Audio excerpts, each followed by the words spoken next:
If we'd known what was waiting for us in Spain, we probably would have stayed home. But no, we just had to go. And that's how we ended up being chased by a mafia boss and meeting the most beautiful girl we'd ever seen along the way. The moment Max, Sam, and I, James, landed in Spain, chaos hit. After a grueling flight, our luggage had vanished somewhere between here and nowhere. Guys, where's the rest of our stuff? Maybe they're just delayed? We should check with the airline. After screaming at the airline's customer service for hours, the reality set in. Our luggage was lost. They told us they've been dealing with a lot of theft at the airport lately. What a lame excuse. How are we supposed to enjoy the trip? We each had only a backpack with some money in our passports. Well, this sucks. Who needs clean clothes anyway? We're in Spain! Let's hit the city! We can deal with this later. Well, Max is right. We're already here. I mean, how bad can it get? It got bad really fast. Like some unknown force didn't want us to enjoy the trip, because the moment we got to the sidewalk, 3 guys dashed by, snatching Sam's backpack right off his shoulders. Without thinking, we ran after them. The thieves were fast, running through the crowded streets like they knew every inch of the city. Max was ahead, shouting directions. Left! They went left! Sam and I struggled to keep up. Just when we thought we were gaining on them, the thieves pulled off some insane parkour moves and vanished. Are you kidding me? They're like ninjas. Max managed to jump over a wall, but Sam and I couldn't go any further. Darn, I know I'm not athletic, but I'd never felt so useless in my life. This is not how I pictured our first day in Madrid. They're gone! Those thieves were pros! Well, this sucks even more. Now what? We're not going to let a couple of thieves ruin this. We'll figure it out. First, let's find some food and hit the streets. Wait! Not all of them are gone! Look there! We turned and spotted a pair of legs sticking out from a dark alley. The rest of the body was hidden in shadow. We walked slowly, carefully. It might be a trap. What if they're trying to lure us in? Lure us in for what? I don't know. Maybe they'll drag us in and make us rob a bank or something. You've been watching too many movies. Shh! I think they're hurt! We got closer. Max bent down and pulled off the thief's mask and froze. It was a girl. The most beautiful girl I'd ever seen. Guys, who hurt her? Who did this to her? She stole our money, so what? She doesn't deserve this! Hey, can you hear us? Are you alright? She didn't move, just stared at us, shaking a little, like she was too scared to breathe. Maybe she's the shy kind. You guys go get drinks or something. You must get some rest. I'll stay here and talk to her. Oh, sure. Maybe we'll play the violin too while you charm her. Do you think we're idiots? Just then, the girl started coughing hard. I pulled out a tissue, but Max snatched it from me and gently cleaned her mouth. She tried to speak, but her voice was barely a whisper. It was like she wanted to talk, but couldn't. She might be faking it. But after 10 whole minutes of struggling to understand her, we realized something. She wasn't faking. She was mute. Who cares? Let's just call the police on her. She froze, then started crying. A second later, she clasped her hands together, begging without saying a word. She reached into her hoodie pocket, pulled out a pen and a small notebook, and scribbled something down in Spanish. No Spanish. No, nope, none, nada. Speak for yourself. Sí, señorita. Sergio Ramos. ¿Me okay? Tortilla. Yeah. She gave him a look. You know, the one that says, "You're the dumbest creature I've ever met. Me, James. You?" She flipped the page and scribbled something. It was a drawing, and we stared at it, trying to make sense of what it meant. Poop? No, idiot, it's gold. Maybe her name means gold in Spanish? The girl just facepalmed herself. Looks like a pile of rice. Paella, maybe? She's hungry. Let's grab food. Wait, what should we call her? We can call her Elsa. The girl looked at me and smiled. She liked it. We couldn't leave her there. I don't know why, but it felt wrong. So we bought some food by the roadside that tasted like stale bread, but that was the best our little money could get. As night fell, the city seemed to come alive in a whole new way. We stumbled upon a lively club and squeezed our way through a crowd to get in. This place is insane. Let's have some fun. Before I could blink, Max was already on the dance floor, pulling out all the moves, hoping to impress the girls, but only made a fool of himself when he tripped and fell horribly. Then he got up and continued like nothing happened. We were having fun, except Sam was too shy. He stayed close to Max and me and avoided contact with all the girls. Max pulled me aside and we made a plan to help Sam talk to one of the girls, maybe even get his first kiss. You see, when Sam was in 2nd grade, he offered a girl some flowers and got wildly rejected. Ever since, he's not been able to talk to a girl. Well, tonight, we were going to make sure that changed. We tried to convince Elsa to dance with him and give him a kiss. Max tried to explain it to her, and even pouted his mouth close to hers. She immediately recoiled and slapped him. Then, she hid behind me, like she wanted me to protect her. It's okay, ma'am. He meant no harm. Oh, wow. We're calling her ma'am now? The thief? Maybe she was with them against her will. We don't know. Max gave her a sharp look. Look, let's just focus on helping Sam right now. Max, being his smooth-talking self, managed to chat up a girl who seemed way out of his league. Turns out, she was the daughter of the club owner. She was so beautiful, like a supermodel sent by the gods. Him? No way. Just then, Elsa appeared behind her. The girl walked off with a dramatic hair flip, and we immediately noticed something in Elsa's hand. She had the girl's phone. What the heck, man? Wait, where's my phone? She turned around, just in time to see Max snatching the phone from Elsa's hand. Aw, how sweet. Spain is full of these smug little street thieves like her. Thanks for saving my phone, babe. Wanna dance? I will, but after you dance with Sam. Fine, I'll do it because you're a chivalrous guy. American and chivalrous. Can't resist this. She agreed to approach Sam and dance with him, and even kiss him on the cheek just for fun. We were all standing by the bar when she came by, and before Sam knew what was happening, Max, Elsa, and I bolted. Hey, handsome. Wanna dance? Don't be shy. I'll show you some moves. Before he could blink, she pulled him to the dance floor and started dancing. Sam was struggling to keep up, but she did her best to guide him. We made sure to take enough pictures. We were making history. Hey, Elsa, why did you take her phone? Elsa made a funny gesture by holding her neck and shocking it, as if she was saying the girl deserved it. I know you meant well, but that doesn't mean we can commit a crime. Elsa nodded her head and smiled innocently like she agreed with me. Then it was time for the main event. The girl stepped closer to him, pouting her lips to give Sam a kiss on the cheek. Just as her lips touched his cheek, he froze. Yeah, go Sam! Then a huge guy appeared out of nowhere and punched Sam so hard that he sent him flying to the floor. I mean, it wasn't just a punch, it was like something out of a movie. Max and I rushed over trying to help Sam, but two other guys appeared and joined in, shoving us back. Suddenly, it was chaos. Max punched one of the guys, and before we knew it, all hell broke loose. Just then, this weird dude in a torn suit came out of nowhere and crashed right into Sam. He looked terrified, like he was running for his life. The guy suddenly grabbed Sam's hand and put a shiny ring on his finger really fast, like a flash. Suddenly, more men in suits burst in, yelling and pointing at the guy, and he ran off like a terrified rabbit, disappearing into the chaos. What the heck just happened? Dude, why are you wearing a diamond ring? Sam tried to pull it off, but it was stuck, like really stuck. Then, as if things weren't weird enough, the guys in suits who were chasing the dude stopped and exchanged looks like, what do we do now? And I kid you not, they decided the best plan was to kidnap Sam. Before we could react, they grabbed him, threw him over their shoulders like a sack of potatoes, and carried him out of the club. We ran after them, but two more guys in black suits suddenly blocked our path. I tried to shield Elsa before they totally knocked us out cold at the same time. The next day, I woke up to the sound of a speeding car. I sat up and looked around, trying to piece together. It looked like some dusty old storage garage, dark, quiet, and full of rusted junk piled in the corners. Max was lying beside me, snoring like a pig. Elsa, you okay? Ugh, you ask about Elsa before you ask about me? Where the heck are we? Better question, what the heck happened? Oh no, Sam! Where's Sam? This is really bad, man. And I don't have my wallet. Sam, my pockets are empty. What the heck did we do last night? I checked my pockets and found something in my jeans. Max, I've got something. Looks like some kind of ticket. I probably got it off one of those black suits yesterday. Oh, darn it, I can't even remember. Why does it have the name El Toro Loco written on it? That doesn't sound like a friendly name. This just keeps getting better. What the heck did we get ourselves into? We need to find Sam. He could be in serious trouble. Agreed, but we don't even know where to start. The ticket might be our only lead. First, let's find out where or who El Toro, whatever is. I tried to walk ahead, but my legs felt wobbly, and I just fell to the ground. Elsa rushed over to help me. We can't even stand straight. We're supposed to take on the mafia? And yeah, I thought about calling the cops, but what if that just gets Sam a bullet to the head? Just then, Elsa stood up like a soldier in command. She gestured for us to wait, then turned and left. Where are you going? Wait. Let her go. Maybe she's trying to make up for all the trouble she's caused. It's not her fault some weird dude slipped a ring on Sam's finger and a gang kidnapped us and dumped us here. Why do you hate her so much? Because she didn't choose you? Choose me for what? What am I, some sack of tomatoes? Don't act so smug. And for the record, the club owner's daughter was into me. She wanted you because you're American. How do we know Elsa doesn't want the same thing? Max, all I'm asking is that you be nice to her. Is that so hard? Yes, it is. 2 hours later, Elsa came back carrying 2 boxes of pizza and some blankets. Max lunged for the food, but Elsa stepped back and he stumbled, falling flat on his face. God darn it! Thank you, Elsa, but how did you even get all this? She just shrugged, handed me a blanket, and tossed the other at Max. Wow, green olives, green peppers. You really love the color green, huh? Like the green card. We ate until our stomachs were full, finally feeling like humans again. After a while, Elsa pulled something out of her pocket, a small, worn photo. She held it up to me. It showed a younger version of her, standing in front of the Statue of Liberty, with a man and woman on either side of her, arms around her shoulders. I leaned closer. Wait, is that you? Are you American? She shook her head. Oh, just visiting? She nodded once. I studied the photo. Are your parents still around? She paused, then slowly shook her head. I'm sorry. She blinked a few times like she was trying not to cry, but her eyes were already glassy. Hey, I'm really sorry. Thanks for showing me. She looked at me, quietly nodding. A few minutes later, we were curled up under the blanket she brought, and before we knew it, we were out cold. What we thought would be a quick nap turned into 12 straight hours of sleep.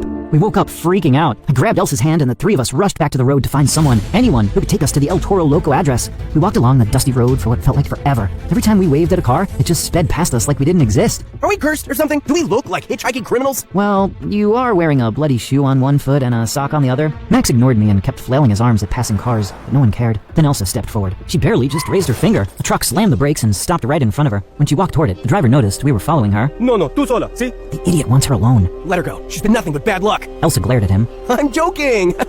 Can you please convince him to give us a ride? I pulled out the ticket and handed it to Elsa. She showed it to the driver. Pamplona, sí, yo voy allá, súbanse atrás. He gestured to the back of the truck, which was filled with sheep and goats. Max and I exchanged a glance, both of us holding our noses at the smell. He wanted Elsa to sit next to him. I was hesitant, but Elsa gave me an assuring look and held up her knuckle ring, like she was saying, I've got this. I gave her a nodding smile and climbed into the back of the truck. And what if she punches him while he's driving? We all die. Just get in, man. The animals were noisy, and the bumpy ride made it even worse. By the time we reached our destination, we were thirsty, hungry, and covered in a mixture of sweat and animal odor. The The truck screeched to a halt in front of a giant, dusty ranch estate, and guards, all dressed in black, stood at the main gate. This is it, El Toro Loco's place. We're probably about to die. Play it cool. We smell like goat pee. I don't think cool's on the table. We approached the guards, and I pulled out the crumpled ticket we'd been given. We've got this. It's legit. We're here for a friend, Sam. He's short, nervous, and may or may not be married to a cursed ring. What's the code? No one gave us a code, just this ticket. No code, no entry. We have unauthorized visitors. Okay, wait, code. Loyalty? Godfather? Paella? Jennifer Lopez? She's Puerto Rican, you idiot, and your goat stink is giving me a headache. Turn around and leave, or else. Elsa stepped forward calmly, then reached into her hoodie pocket, pulled out a notebook, and flipped it open to a page. It said, like and subscribe. Haha, joking.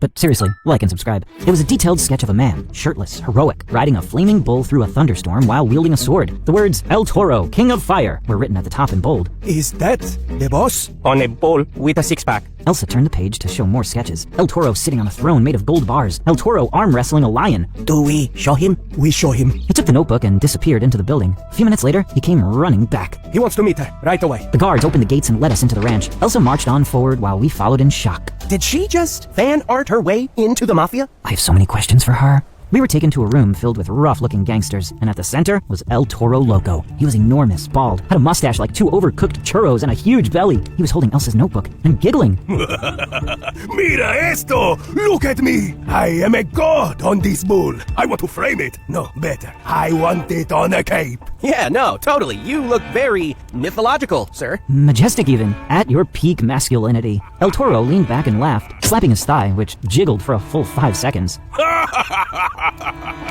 See, this girl is true artist. Many paint me, but no one get my essence. So glad you love it. So, we're here about a teeny tiny matter involving Sam. Ah, you must be his friend. He's here, but he make big trouble. He stole from me diamond ring, and he kissed my precious daughter. This very bad. Wait, what? We didn't know. No excuse. Now, he put ring on finger. It must come out. Either he remove or we cut finger. Your choice. The look on El Toro's face told us he wasn't joking. What happened to the cape? The cape is happening. Okay, a deal for you. Maybe I go easy on you if you give me this talented bonita. Good deal. No way, don't touch Elsa, and don't go easy on us. Max, what's wrong with you, man? I was just saying. Just then, Sam was brought into the room, looking like he'd seen 2 ghosts. Sam, we're getting you out of this. You just need to, well, you know. Dude, I've tried. This can't be happening. I think it's a cursed ring. This whole trip is cursed. I should have listened to Mom. She always said you two are walking disasters. She said that? I thought she liked us. She was pretending. So she's a hypocrite. Wow, and she goes to church every Sunday. Yeah, and she's always lecturing us to be better Christians. She once told me not to play Call of Duty because it's violent and God would torture me the same way I'm torturing those bots. Can we please stop talking about my mom and just get this stupid thing off? God! El Toro stood and snapped his fingers. One of the guards handed him a small plastic tub, which he tossed toward us. Butter, you'll need it. We caught it, confused. Butter? Cool. Now we can butter our way out of this nightmare. What are we supposed to do with this? You find out enough soon. You mean soon enough? Sure, fix my English. More importante. You're right, sir. He's stupid. We'll just take this butter. Don't want you to kill people with greasy hands. They might slip away. Get it? Slip? Okay, sorry. I make jokes when I'm nervous. He gave us a crooked grin and pointed toward the hallway. Bathroom. You have 15 minutes. They led us to a small bathroom, and by that point, Sam was seriously freaking out. The ring was still stuck on his finger, and he was yanking on it like his life depended on it, because, well, it did. Come on, Sam! You've got to get that thing off! Sam pulled the ring until his face turned red. It didn't budge. Max and I were pacing around trying to think of anything that might help. Try soap! Maybe that'll loosen it up. Sam tried rubbing his finger with soap and twisting the ring, but it was no use. It was like the ring had a mind of its own and wasn't going anywhere. This is the worst day of my life. Don't say that yet. Let's try cold water. Maybe it'll shrink your finger. Or butter. I mean, he gave us that thing for a reason, and it might just work. We slapped the butter on his finger and pulled hard, but the ring was still there. By now, we were sweating. Sam's face was redder than a tomato. The clock was ticking, and I could practically hear the mafia boss sharpening his knife in the next room. Just then, Elsa grabbed my waist, and from her gestures, we understood. She wanted to help pull the ring off Sam's finger. All right, this is it. One last try. On 3, we pull. Max grabbed Sam's hand, and Elsa and I grabbed Max around the waist like a human chain. 1, 2, 3. We pulled with everything we had. Sam's face turned every shade of red, his veins popping like he was lifting a car. Max was straining so hard, and I held him like my life depended on it, pulling with all my strength. Come on, almost there. We could feel the ring start to move just a tiny bit, so we went harder, gritting our teeth like we were in some epic battle. Finally, with a loud pop, the ring flew off Sam's finger, and all 3 of us crashed to the floor. Did we do it? We did it. We actually did it. Then, Max's face twisted into something like anger mixed with a wild idea. You know what? We've had nothing but bad luck since we got here. I say, we take this ring and get the heck out of Spain. This is the only good thing we've gotten so far. Are you serious? Dead serious. Let's make a run for it. I seriously have a bad feeling about this. Trust me, we can do this if you just follow my lead. We could hear footsteps outside. Max looked at me and I knew he was serious. We nodded to each other and quietly hid behind the bathroom door. The guards opened the door but found it empty. Then, we burst out from behind the door, knocking the guards off their feet and bolting out of the bathroom like maniacs. Go, go, go! The guards were shouting and soon the whole place was full of black suits. We ran through the halls, desperately searching for an exit. Finally, we found a side door leading to a parking area. There! Let's steal a car! We picked the nearest one, an old but decent-looking sedan. Max jumped in, struggling with the wires. Elsa pushed him aside and managed to turn the engine on. We drove out of the parking lot just as more guards appeared, shouting and waving their guns at us. We need to be at the airport within an hour, or we're done! Just when we thought we were in the clear, the mafia boss and his men came charging after us in black SUVs, shooting at us like it was a damn action movie. I told you I had a bad feeling about this. Not now! We were driving through traffic, dodging bullets and praying we didn't crash.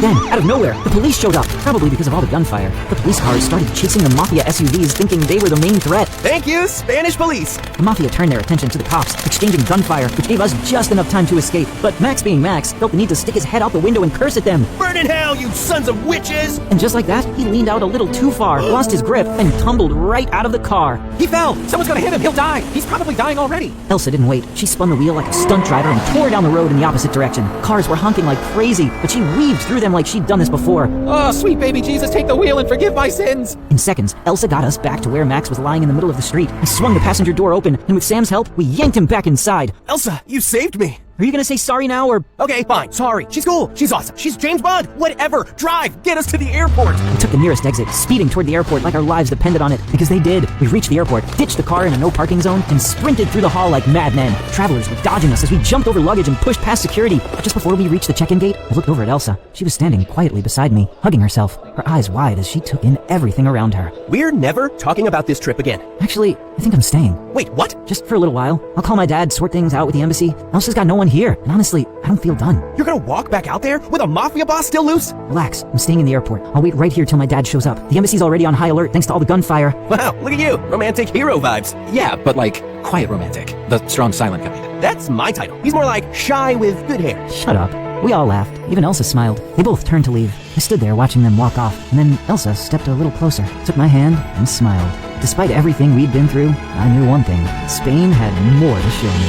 If you liked this story, watch this next story from my friend who was being bullied at school all the time until he found his inner strength. In every good comic book story, there must be a villain. And in the comic book story of my life, it was Rex. But the trouble with real-life villains is that they don't wear capes or monologue about their evil plans. They just show up every day and make your life a living hell. Rex and I weren't always enemies. There was a time when he was my neighbor, and we grew up playing together. But then one day, my dad won a lottery, got rich, and we moved to the richer part of town, and things just got weird between us. Oh look, the rich guy's here in his big rich car with his tall rich chauffeur. What are you trying to do, huh? Make us all feel like we're losers and you're better than us? That was the beginning of Rex's reign of terror. If there was an opportunity to shove me into a locker, trip me in the hallway, or call me names, he didn't miss it. I wanted to fight back, but that boy was massive. His biceps were like tree trunks, and his scowl could stop a clock. Next to him, I looked like an ant. Everyone was scared of Rex, and since he hated me, no one dared speak to me. I even tried to switch schools, but my dad told me to face my fears like a man. So yeah, I mostly spend my time alone drawing and staying far away from Rex, but he always found me. Look everybody, Liam drew his imaginary friends. No, that's Captain Teddy and his sidekick Ducky. Looks like your mom, honestly. His cape is blown over his shoulder as he holds off the meteorite. That's not a dress. Give me my book back. Or what? You're gonna hit me, pretty boy? You can try, but you'd fail, and I'll puncture your face so badly, your rich dad will lose all his money to give you plastic surgery that won't work because it'll only make you more ugly. That's enough, Rex. I turned around and saw Poppy walk towards us. She was the prettiest girl in my class and my all-time crush. I saw her for the first time in middle school and instantly fell in love, but I never really had the courage to tell her that. Stop bullying him. Pick on someone your own size. There you go. Are you okay? I nodded my head like an obedient dog, and Poppy just brushed my hair and walked away. Wait, why did that feel insulting? She thought I was weaker than Rex, which I was, but I didn't want my crush to know that. I had to do something to redeem my image, so I decided to man up and ask Poppy out. I sat up all night, made a beautiful portrait for her, wrote a sweet message, and slipped the drawing in her locker while she was in her violin classes. After class, I rushed to see her reaction, but when I arrived, the portrait was stuck to Poppy's locker, and it had horns and fangs drawn all over it. Poppy, I've never been so insulted in my life before. What did I ever do to you? I didn't do this. It has your name, doofus, and no one in this school can draw as well as you. I should have just let Rex beat you to a pulp that day. And with that, Poppy just burst into tears and ran away. I was still confused when I saw Rex snickering in the corner. I walked up to him, my fists balled up. What's your problem, huh? Why do you hate me? I just don't like your face. It reminds me of my old cat who scratched my hand. I hated that little thing. So I left her in the park one day, but she crawled her way back, and my dad went mental looking after her. He ignored me. Can you imagine getting replaced by a cat? Anyway, I hated that cat. You look like her, so I hate you too. What are you gonna do about it? Rex would have hit me if the teacher didn't walk in. And 2 days later, I found out that he was dating Poppy. It made my blood boil. But did I do anything about it? Nope. I decided to ignore everything and carry on with my day. Life at school was miserable enough already, and I secretly poured my heart and soul into creating comics, and my most favorite one was Star Sketcher, about a boy who saves the world with his magic paintbrush from a menacing alien bully. I carried my work everywhere with me, so one day when my art teacher saw it, he was so impressed, he pushed me to apply to this top art school in New York. You're one of the most talented students in our school. Show some confidence in your work. Yeah, I don't think I have any. Besides, who would even want to read stuff like this? Turns out a lot of people. Because the next day, my art teacher displayed one of my short comics in the school hallway, and everyone adored it. Hey, Liam, love your comics. Please, make a character for me too. And me, I don't even mind posing for you. Are you free this Friday? I was basking in all the attention. I barely noticed Rex climbing into the elevator with me. Before I could get out, he pushed the stop button, took me by the collar, and shoved me against the elevator door. What are you doing? Knocking sense into you. I saw your stupid comic, and this alien you wrote about sounds pretty familiar, right? Was it me? Don't be silly. He's Dex, not Rex. And you're not green, are you? And you certainly don't have horns. You do have unusually thick brows, though. Have you considered going to a salon? You think you're funny? You're nothing but a pathetic loser hiding behind your stupid comics. My comics are not stupid. People love them. I'm popular now. Probably more than you. Is that what's bothering you? That people think I'm cool and not the nerd you want me to be? Are you jealous? Your mom's jealous, buttface. And with that, he picked up my bag, took out my comic, and shredded it to pieces. How dare you? This is just the start of what will happen if you don't stop writing your dumb comics. Next time, it'll be your head. And Rex simply pushed me away and left. I was so angry, I couldn't stop shaking. And that night, I decided it was time to get even with Rex. He'd taken away Poppy and my comic from me. I was gonna take away everything that mattered to him, his girlfriend and football. With the school championship a week away, I wanted to wreck his game, and I knew just what to do. This cheerleader Ruby had a crush on me, but I'd held back because of Poppy. Now, nothing was stopping me, so I asked her out, and she said yes. We hung out all weekend, and she bored me out of my mind. You look distracted. I'm not. Look, Ruby, I really like you, but if Rex finds out I like you, he'd make your life tough. Oh, baby boo. You don't have to worry about me. As for Rex, he's a jerk face. You know, last night in the gym, he almost threw a dumbbell at his teammate because his squats weren't squatting. What does that even mean? It means nonsense. Gosh, I wish there was a way we could get even with him.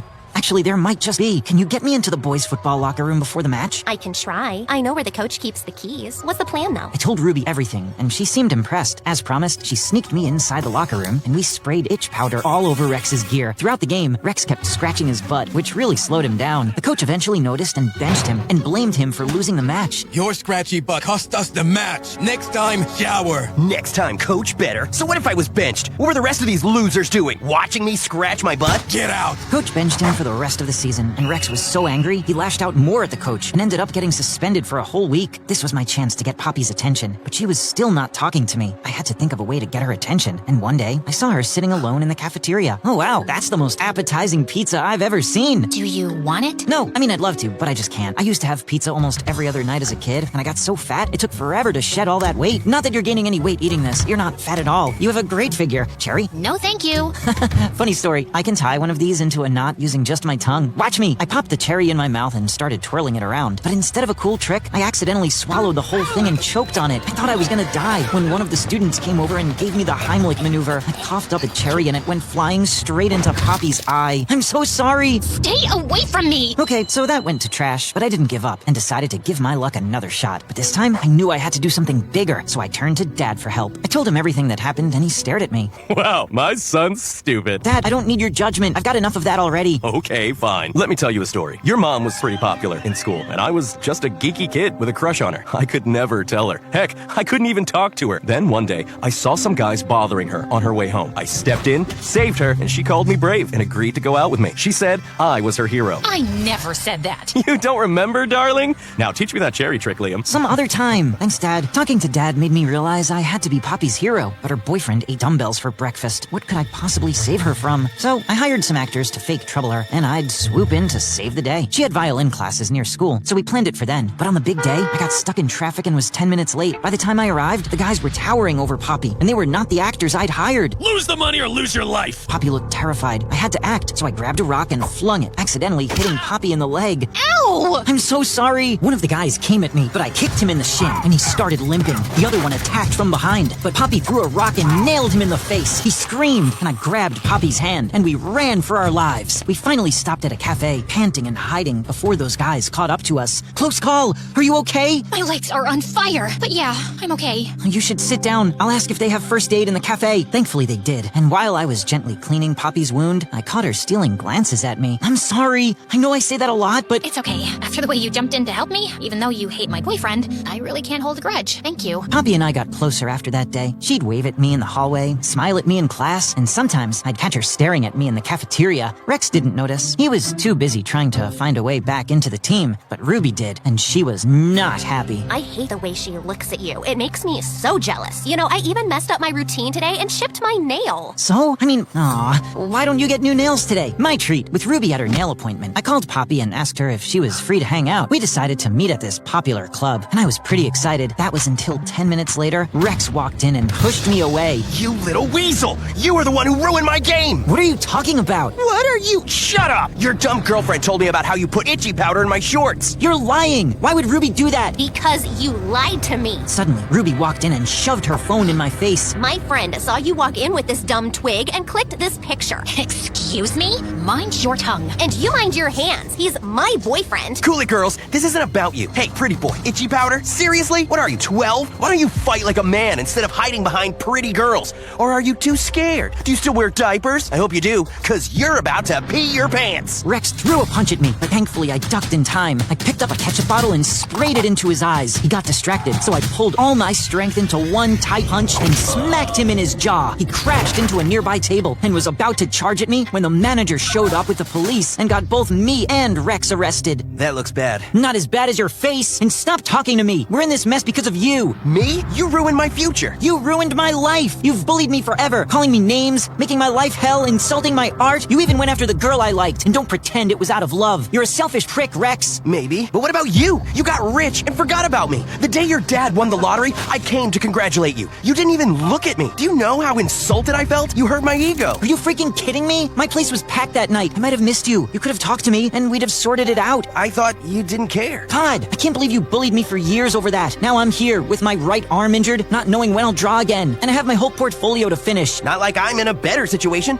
I'm benched for the rest of the season. Do you have any idea how mad my dad is? He's already threatening to send me to military school if I don't work on my game. And now I'm in this stupid jail. My life is sealed. Your dad was always kind of crazy, right? Nothing's changed, except he's only gotten crazier. We really messed things up. Yeah, we did. I'm sorry. I won't trouble you from now on, and you can ask Poppy out if you want. I don't think I want to. She clearly lied to you when she agreed to go out to the club with me. So, what now? I guess we stay out of each other's way and graduate in peace. I'd like that. Rex and I didn't talk much after that, and within a few hours, Mom bailed the two of us out. It took some time, but my hand recovered, and I decided to wait a year to apply for a better college in Paris. Rex was out of my life, but he left me with a very important lesson. Never let stupid people ruin your life. They are stupid for a reason.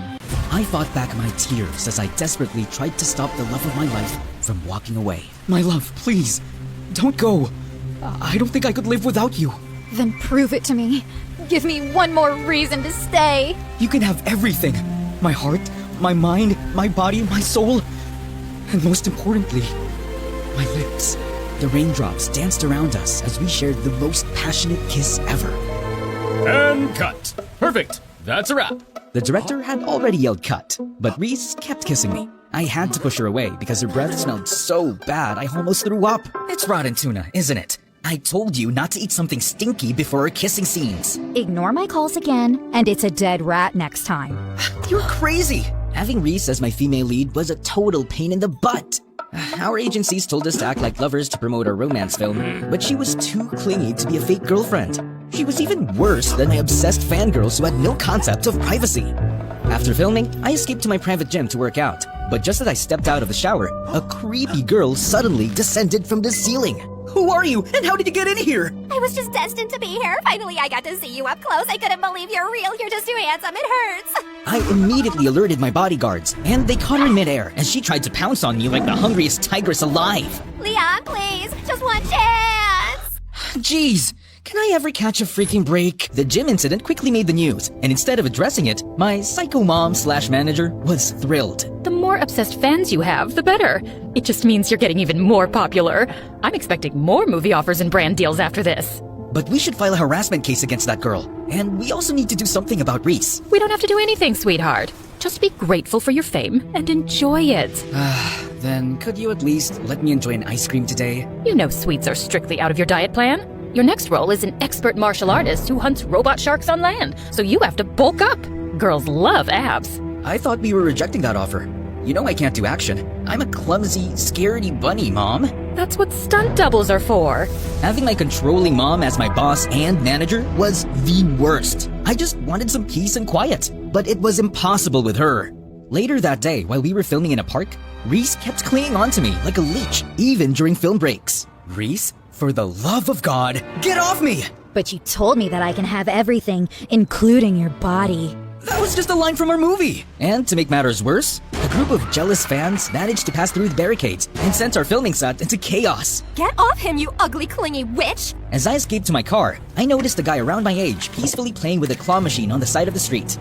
It was nothing special, but it was all I ever wanted. To be in my own world, without others minding my business. It was just a brief moment, but it finally drove me to confront my mom. I told her about wanting to take a break from my career, and she thought I had lost my mind. I just want to live my life as me. No more fake girlfriends, fake personalities, and crazy women around me 24/7. I'm tired of it. So please, just give me this. Oh, stop being dramatic. What if you do something stupid and ruin the image that we've built over all these years? As a celebrity, we have this specific image that we project to the public, and mine was the mysterious prince persona that drove the ladies wild. But in reality, I was the complete opposite. It would be cool for Leon to disappear for a while and just be normal. That's it. I just needed to announce to everyone that Leon had gone abroad to take a break and be a completely different person while he was away. Maybe a disguise would do the trick. I tried on a black wig, swapped my blue eyes for green contacts, put on glasses, then wore some weird cheap clothes and boom! What's up, loser? Mom was bawling when she saw me. Oh my goodness, what an ugly creature! Bring back my handsome son! It took me a couple of days to finally calm her down and convince her about my plan. Give me at least a year break, or else I will never go back to acting. Ever. Fine. But you have to live somewhere else, with no bodyguards, no private chefs, and no driver. Just one maid and a credit card. Oh, that's totally fine with me. And just like that, I started a new chapter in my life as the nerdy loser Noelle. On my way to my first day of school, I felt like a lost bunny who had just been let out onto the city streets for the first time. My glasses were constantly fogging up, making it impossible to see clearly. As I carefully walked up the city staircase, I unexpectedly tripped. I mentally prepared myself for a painful fall, but out of nowhere, a hand wrapped around my waist and steadied me. My heart skipped a beat as I looked up and saw the most stunning girl I had ever seen. Watch where you're going, princess. Just as I was about to regain my balance, she suddenly let go of me. I gasped, but she swiftly grabbed my hand and pulled me back with a smirk. Why would you tease me like that? Because you're cute. I was aware that I was cute, but not in this disguise. How dare you make fun of me? Don't you know who I am? Of course. You're a lost rabbit who needs a little guidance. See you around. To my surprise, she suddenly jumped over the railings, and I just found myself chasing after her. When I looked down, she was already sitting on a motorcycle while holding her helmet and smirking up at me. Was she expecting me to follow her? Time seemed to slow down when she put on the helmet, turned on the engine, and pumped it up. So pretty and badass. My heart dropped when she blew me a kiss before speeding away.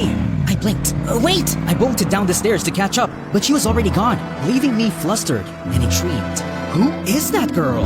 Eventually, I found my way to my school building and into my class. As I walked in, all eyes were on me as if I were the president of the Losers Club. Even the girls were giving me a disgusted look, which was totally new to me. And I wasn't complaining. I headed towards an empty seat, but just as I was about to sit down, some dude suddenly kicked the chair away, sending me crashing to the floor. Oh, what the heck, man? My bad. I was just practicing my signature move for my next blockbuster movie. I'm basically the next action star, you know? Oh, I didn't expect a fellow actor to be here, but he didn't look familiar at all. Take it easy on him, Paxton. I didn't even touch the dude. And that was when the entire class erupted in laughter. So this is what bullies are like in real life, huh? It's no different from the movies. I stood up, quietly walked to the back of the classroom, and just stood there awkwardly. The door slid open, and the room fell silent as a confident figure walked in. It was that stunning motorcycle girl! So she actually goes to this school too? Paxton and the other guys were practically drooling, which was pretty understandable. She's drop-dead gorgeous without even trying. I was busy gawking at her when she unexpectedly turned to me. Oh, hello, princess. I didn't expect to see you here. Small world, huh? Why are you standing there? I don't have a seat. Come sit on my lap then. I almost choked on my own tonsils. Before I could process her unexpected offer, Paxton suddenly swooped in and offered me a new chair. Here's your seat, buddy. Alrighty then. Paxton's jealous face turned triumphant, while I was left disappointed. During our class, I kept finding myself staring at my pretty seatmate, secretly. Her side profile looked breathtaking, and the way she effortlessly bit on her pen and spun it around her fingers was so cool. I had worked with tons of beautiful teen actresses my whole life, but it was the first time that a girl got me genuinely intrigued. I wonder what her name was.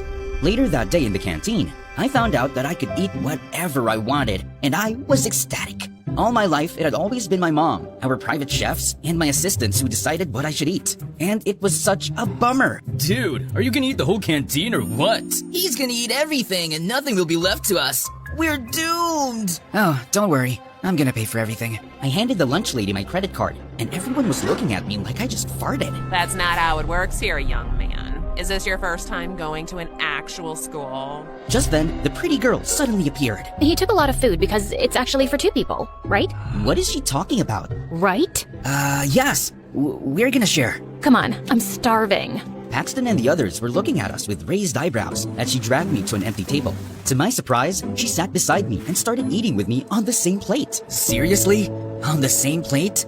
You're kind of freaking me out, to be honest, but in a good kind of way. So, you're repaying me with an insult after I saved your clueless butt? Sorry, it's just weird. Why a pretty girl like you would be super nice to a new kid like me on my first day. Hello? Do you realize that angels like me actually exist? But I'm not doing this for free, though. Of course, there had to be a catch. There was no way she was actually flirting with an ugly nerd. I later realized what her favor was. She asked me to cover for her as she snuck out in the middle of class. And it was nerve-wracking.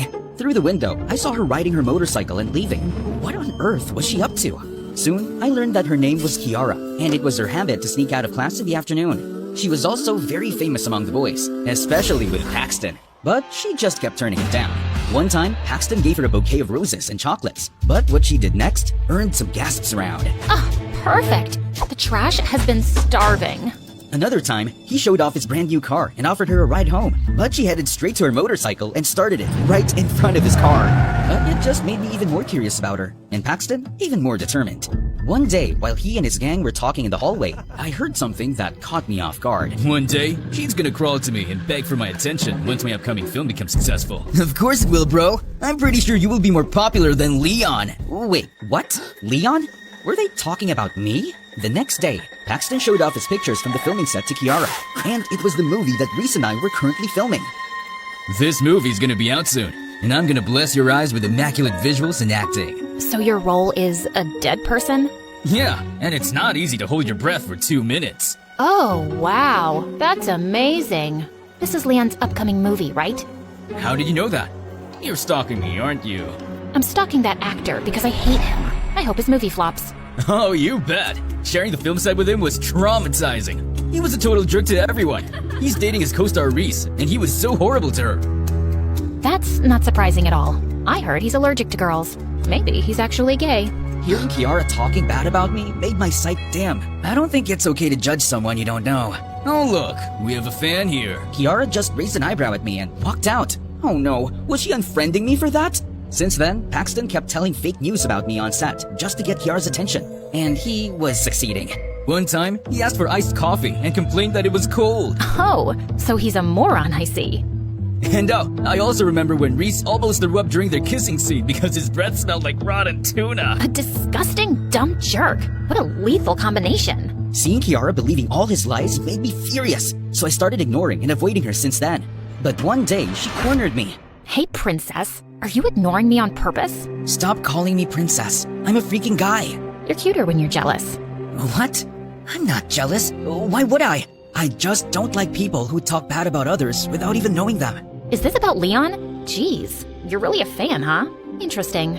I told you I'm not. Realizing how close her face was to mine, my eyes automatically went down to her lips. I had kissed tons of women on screen before, and expertly on that. But why do I feel like farting at the thought of kissing Kiara? Just then, someone called her and she immediately left, leaving me flustered all over. As I walked out of the room, Paxton suddenly blocked my way. Kiara will never be yours, so stop dreaming, loser. Or else... Is that a threat? The jerk just answered me with a smirk and left. The next day, I found a letter in my locker, and it was from Kiara. Hey, princess. Come to the last room on the 3rd floor before our class. I have a surprise for you. XOXO. What was she planning this time? Driven by curiosity, I made my way to the room, but the moment I stepped inside, the door abruptly locked. Hey! What's happening? Open the door! In that instant, a hissing sound reached my ears, and when I turned around, I found myself face to face with a menacing snake! My face turned a shade paler than snow, and I let out a shrill scream. Just as it was about to strike, someone swiftly grabbed it by the neck, as if it were nothing, and flung it out of the window. She looked so cool. My heart skipped a beat, but I snapped back to reality when I realized what just happened. Did you plan all of this just to tease me again? Because it's not funny. What do you mean? Never mind. Frustrated, I dashed out of the room, only to see Paxton and his friends in the hallway, laughing. He was screaming like a freaking girl! Everyone was making fun of me all day, so I decided to skip my remaining classes and head straight home. To make myself feel better after a disastrous day, I decided to treat myself to a nearby restaurant. But as I reached into my pocket to pay the bill, panic washed over me. I left my wallet in my locker. I explained the situation to the manager, but they seemed skeptical of my story. So I ended up washing some stacks of dirty dishes. As a clueless billionaire who had never washed a dish before, the scene turned into a complete disaster. Just as the manager was about to flip over me, a familiar face appeared in the chaos. Kiara, what are you doing here? I'm about to rescue my princess for the nth time. As we watched, she revealed that she actually worked part-time in the restaurant. Her sick mom had a massive debt with the owner, and Kiara was working it off. So, this is where you go whenever you sneak out of class. Yep. Oh, by the way, we need to do something about Paxton. What he did to you earlier is totally not cool.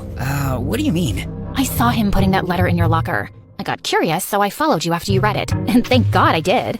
Now that makes more sense. I need to teach that jerk a lesson that he'll never forget. Let me help you with that. Kiara and I planned my revenge together, and the opportunity came the very next day. Our drama club teacher chose Paxton as the main character, and I was casted as the waiter. In one scene, Paxton's character caught his girlfriend cheating in a restaurant and was supposed to cry. But he looked more like a constipated frog. Paxton, is that how an aspiring actor acts? You look so constipated. I need more emotions. Let's do it again. From the top.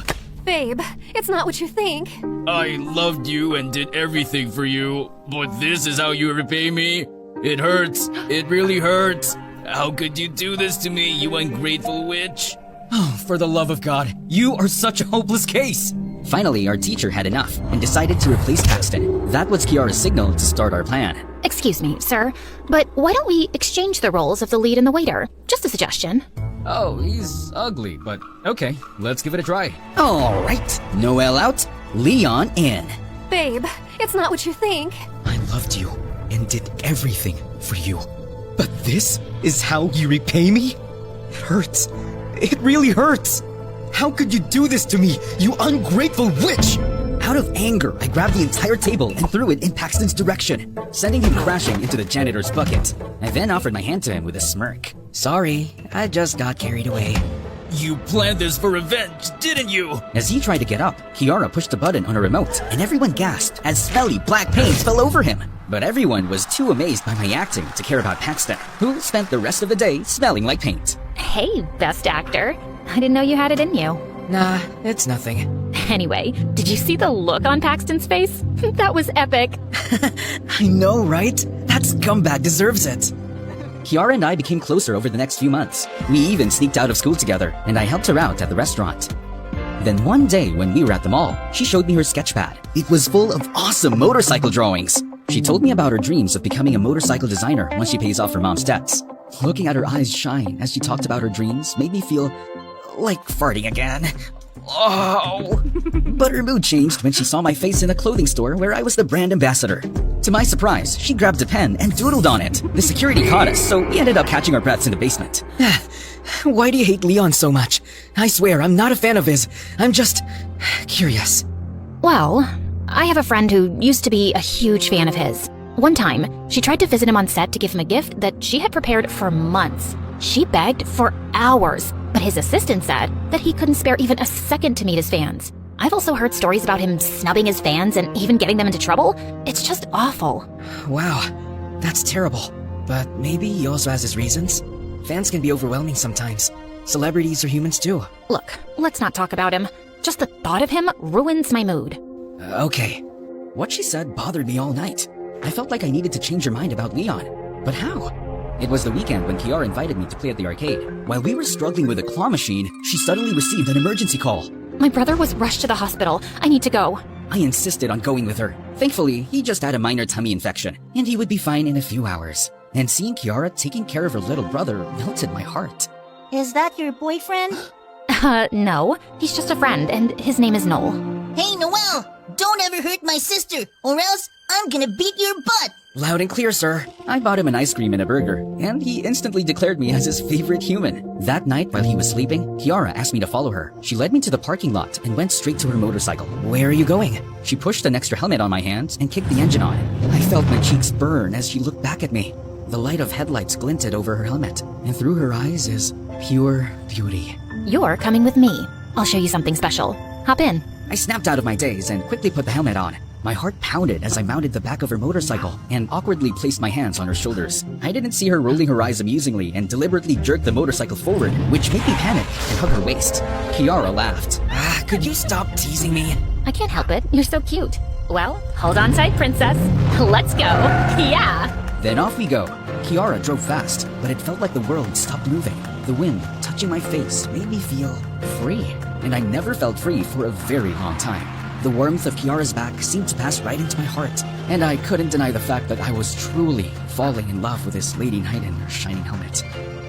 After several minutes, we stopped in front of a lake. This is my special place. I don't know if it's just me, but whenever I'm here, it feels like paradise. It truly felt like a peaceful paradise. Thanks, Kiara. I really mean it. For what? For always coming to my rescue and for being a good friend. Thanks to you, I'm just really happy these days. It's my first time living without my mom, and I was worried at first. What's your mom like? She used to be really nice, but ever since Dad left us, she transformed into this evil witch who controlled me like a puppet, and it was suffocating. That sucks. So, you ran away from home? Kinda. I'm glad that you did. You deserve to breathe, you know?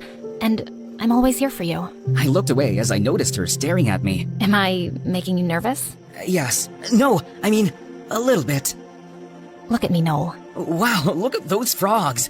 They're jumping around. Just then, she reached for my face and turned it to meet hers. You're driving me crazy. Do you know that? Do you really mean that? Mm-hmm. Everyone is crazy about you. But why me? To be honest, I don't know.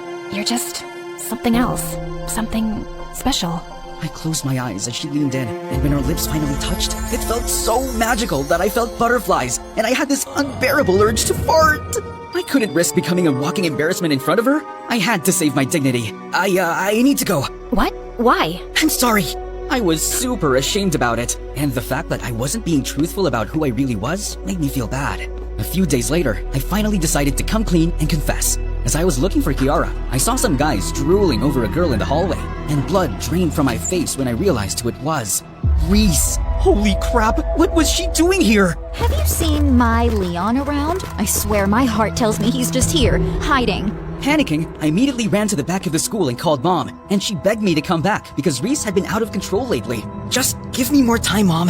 Please. Just do something about Reese. I'm not ready to come back as Leon. After talking to Mom, I made sure Reese was gone before I came out of hiding. But Kiara saw me. What were you doing here? I was just... Look, if you don't like me, then just be clear with it and reject me instead of making me look like a fool. How could I reject a goddess like you? Look, there's something that you need to know, and I need to... Just then, my phone rang, and I excused myself to answer it. It was Mom, and she informed me that we needed an emergency meeting about Reese ASAP because she was throwing a tantrum right now, and she might tell the press that I was in hiding. What is it you were gonna tell me? I'll tell you next time. I need to go. After an emergency meeting, we tried looking for Reese, but she was nowhere to be found. The next day in class, I got the biggest shock of my life when Paxton arrived with her, and there were a lot of reporters with them. Everyone, eyes on here! Reese and I got a little movie to show you. He suddenly played a video of me talking to Mom about Reese yesterday, and everyone was so confused. Just give me more time, Mom. Please. Just do something about Reese. I'm not ready to come back as Leon. I was about to escape when suddenly Paxton grabbed me by my hair. Let's welcome the best actor in our class. No other than the superstar Leon, who got bored with his life, so he ghosted his girlfriend and decided to deceive us all. Paxton then snatched my glasses and took off my wig. Oh, Leon, my Pookie Pie, it is indeed you! As Reese jumped on me, I met Kiara's eyes across the room, and she looked horrified. No, this couldn't be happening. Just then, the ladies went wild. Before they could devour me alive, I ran out of the school and hailed a cab to go straight home to Mom. We then found out that Reese had arranged a press conference immediately and started spilling everything. Mom and I decided to do a counterattack. It's true that I had enough of the celebrity life, and that is the reason why I decided to take a break. I wanted to be with people who aren't crazy about me. Don't get me wrong, I love my fans, and I'm always grateful. But we celebrities are human too. We also need some peace and privacy. I truly love acting, and I won't quit. But I don't want to live a fake life anymore. I just wanted to be me. Also, Reese and I aren't dating. It's just for the show. I don't like crazy, obsessive girls. Most importantly, I'm in love with someone else. My Lady Knight in her shining helmet. I hope she feels the same way.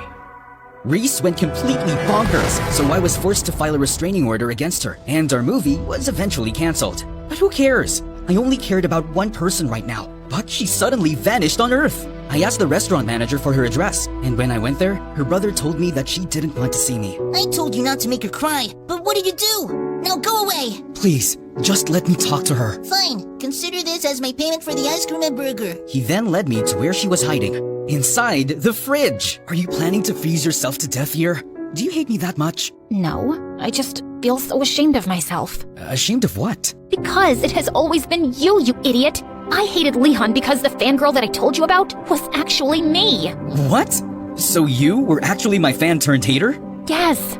Maybe that's why I was drawn to you the first time I saw you as Noel.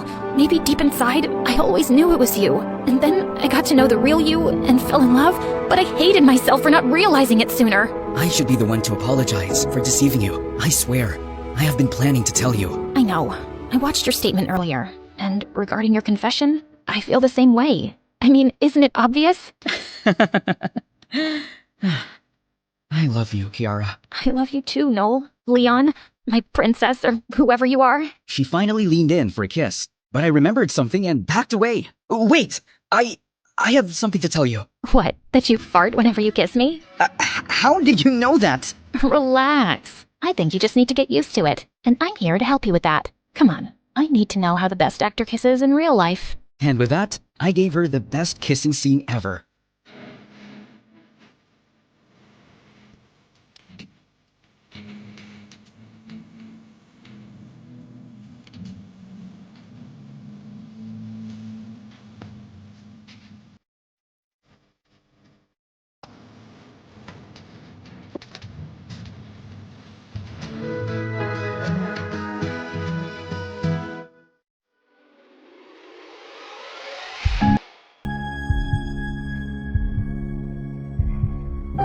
But when we finally pulled away, I screamed when she suddenly turned into a guy. A familiar guy. Babe, wake up. It's time for your shoot. Huh? Marcus? Are you okay? And then it clicked. Everything was just a dream. I dreamed about a handsome man. Oh, so you're cheating on me in your dreams. No, he was the male version of me, and he was actually— Too late. I'm already mad. And only a kiss could make me feel better. Okay. Now let me tell you about my dream. It was crazy. Fine. My grandfather started a superglue company centuries ago, like 1970 or something, and he made a fortune, because everyone uses superglue, right? You need it for school projects, broken shoe heels, fake eyelashes. I was raised by my single, adoring dad who inherited the family business, and growing up, my life was a fairy tale. I wore clothes from global designers, had food flown in from Europe, and an army of servants waiting on me hand and foot, and I went to the best private school, where I met my BFF forevs, Nicolette. She joined my school in the 4th grade, and we were sitting together in art class when our teacher, Mrs. Humphrey, started laughing at my work.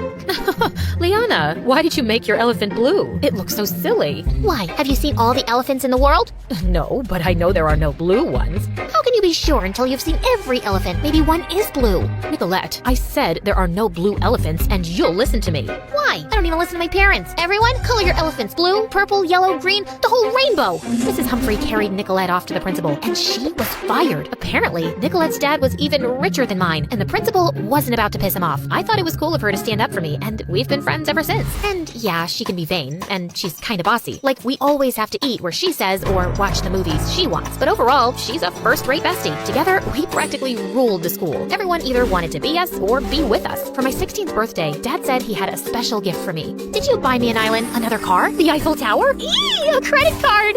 Yes, darling. It's time for you to understand how things work and how much stuff costs. Oh, thank you, Daddy. And boy, did we make that card work. Nicolette and I went on shopping sprees, got makeovers, then invited our friends for dinner to a fancy new restaurant. We ate till we were about to burst, but the next morning was not so pleasant. How did you spend $30,000 in a day? $3,000 on a handbag, $2,000 on shoes, and $4,000 for a lock of someone's hair? Liana, why? It's Himmen's hair from BTS. $15,000 on 20 pounds of gold-plated onion rings? Oh, those were delish. You have to try them. Okay, I hear you, Daddy. I had no idea it would add up to so much. I gave you the card to learn exactly that. I'll be more careful now, promise. It wasn't so hard, because I had new shoes and clothes for a few weeks. Then Nicolette got us invites to a super exclusive costume party, and she'd already taken care of our wardrobe. We're going in some German princesses' gowns. Daddy pulled some major strings to borrow them from the museum. Oh, wow. But do you think that's a good idea? They must be worth a fortune. That's the whole point, duh. You should wear the green one. It'll bring out your eyes. Me? Well, who am I kidding? I can pull off anything. I think we're gonna make some headlines, babe. And we sure did. As we waved at the paparazzi, I didn't realize Nicolette was stepping on my dress, and I walked forward, and then I heard a loud rip. We came under fire in the media for being rich brats who ruined a historical dress, and my dad had to pay a lot in damages. Daddy, it was an accident. No, it was a stupid decision to wear that dress. I'm not always gonna be around to clean your messes, and you don't have a clue about money. Do you think it grows on trees? Well, money is paper, and paper comes from trees, so technically... Liana! I'm sorry. I'll make it up to you. Yes, you will. You'll start by paying off your credit card debt of $30,000, and you'll have to figure out how. Till you show me you can act like an adult, I'm cutting you off. And he was dead serious. Why don't you just order another credit card to pay this off? It doesn't work like that. Oh, I've got it. Just start your own makeup line. I need money to start that? Oh, you've got to meet me halfway, babe. You're shooting down all my ideas. Okay, how about you get one of those job things? What are you qualified to do? Spend money? This is hopeless. And then suddenly, I had an idea. OMG, I should become an influencer and tell other people what to buy. This is perfect. I set up my Instagram page, and the first 300 likes were super easy, because that was everyone in high school. But I felt anxious when I posted the first makeup video with my favorite products. To my surprise, it was quite well received. I became obsessed with my channel and got really busy shooting videos. I was being approached by sponsors and finally started making some dough. Okay guys, we got these vegan, gluten-free bananas shipped from New Zealand. Highly recommended. Now I'll show you how I eat them. You guys, this snail cream from Korea is what you need for glass skin. Yes, snails are gross, but their mucus is everything. Someone sent me these delicious diet cookies. Oh, God, they taste like sawdust. Oh, Liana, when will you be done? I'm bored. Come on, let's go for sushi. I can't. I gotta shoot this video again. Ugh, fine. I'll order in. I was thinking of doing a video about eating on a budget. Can you order from some place that's not so expensive, please? Now I gotta eat bad food because of you? You suck. But when I posted that video, I was met with some outrage. You think the average person's meal costs $200. What planet are you living on, princess? I hope you rich brats lose all your money. My subscribers were going down. I had to do damage control. So I decided on a charity drive where Nicolette and I would give away some of our things at homeless shelters. Please take care of those shoes. Blind children in Milan made them. You know what? Maybe I'm not ready to part with them yet. Nicolette, I'm live streaming. Let the freaking shoes go.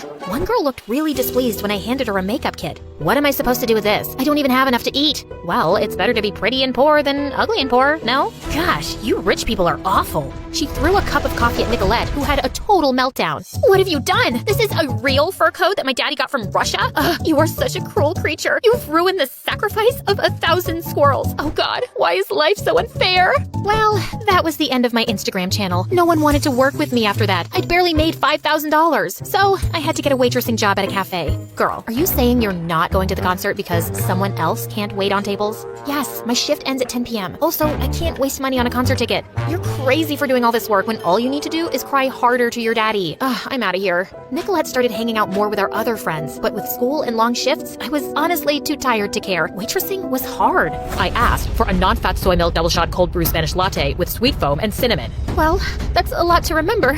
I'm just one tiny person. Here's your order, sir. I'll take this one away. Liana, you're needed at the counter. I looked up at this boy who just swooped in, and his dreamy blue eyes left me dazed. Just then, I tripped on something and fell on a customer's table. The manager sent me to the kitchen to do the dishes for the rest of the day. Hey, you okay? Accidents happen. Please, don't be upset. Oh, I'm not upset. It's just that, how should I put this? What? I don't know how to wash dishes. The boy smiled and rolled up his sleeves. He spent the next hour teaching me, and I found myself enjoying it. His name was Jamie, and he just joined as assistant manager.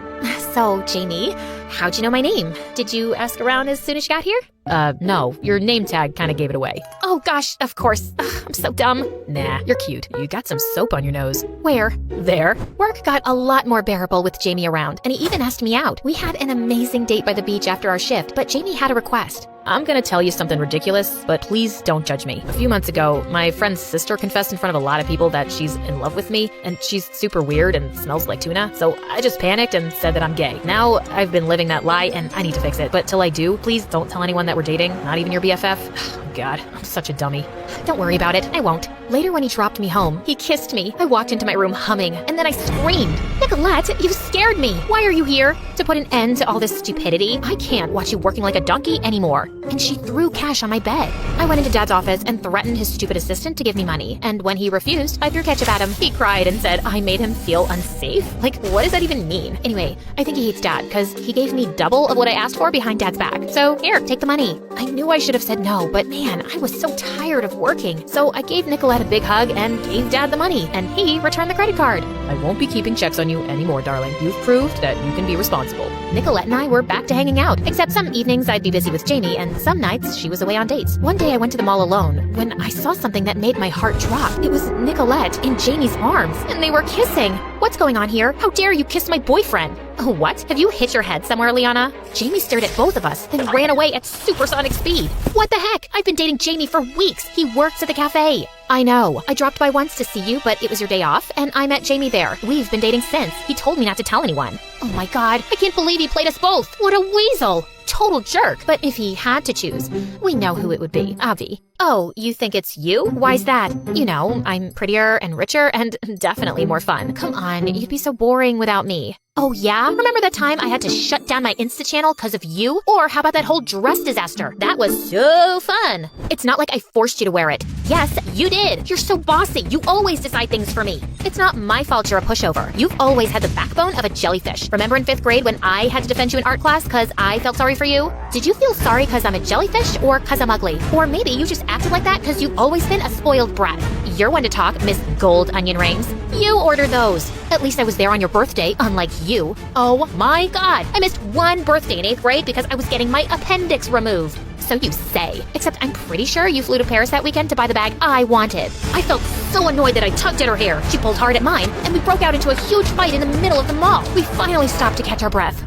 You know what? We can't be friends anymore. Why would I want to be friends with you? You've already told me that you think you're better than me, and anyone would choose you over me. Well, we'll see about that. After that, Nicolette and I went to war. We openly declared the end of our friendship in school, and our friends had to choose sides. We always decided the cafeteria menu together, but now we couldn't agree on anything. Liana, we are not eating salads 3 times a week. Fried chicken for the win, am I right, guys? Has no one told you that your butt looks bigger lately? I can tell just by looking at you that you've gained 5 pounds. Oh, you take that back, witch. And another fight broke out. We were co-managers of the dance club, and an important performance was coming up soon, but we just fought non-stop over the routine. We took a vote, and most members wanted to go with my ideas, so Nicolette gave in. But during the performance, half the team started doing a totally different dance. There was complete chaos on stage, with dancers bumping into each other in confusion, and Nicolette was cackling like crazy. Needless to say, we were both suspended from management, but things really got to a head when I announced a party at my place, and Nicolette announced one 2 hours later for the same time. There's gonna be a giant bouncy castle at my party. How lame. There will be exotic dancers at mine. I'll be serving the best food in town, and a mystery pop star will be performing. I knew Dad would be away that weekend, and I'd been really good with money lately, so I decided to go all out. The whole school ended up at my place, and I knew Nicolette's heart would burn. But then some kids started fighting, and it turned into a riot. They completely trashed my place, and our security team had to throw everyone out. I felt squeamish with guilt and anxiety. Dad was gonna kill me this time. But the next morning, I got a phone call from the hospital. Dad had been in a car accident on his way back home. My whole world had turned upside down. Dad was in a coma, and the doctors had no idea when he'd wake up, or if. His manager walked me through the hospital bills and explained Dad's finances, but I just felt so overwhelmed. Hey, Liana, I came as soon as I heard. I'm so sorry. Thanks. I'm glad you're here. I'm sorry, too, for everything.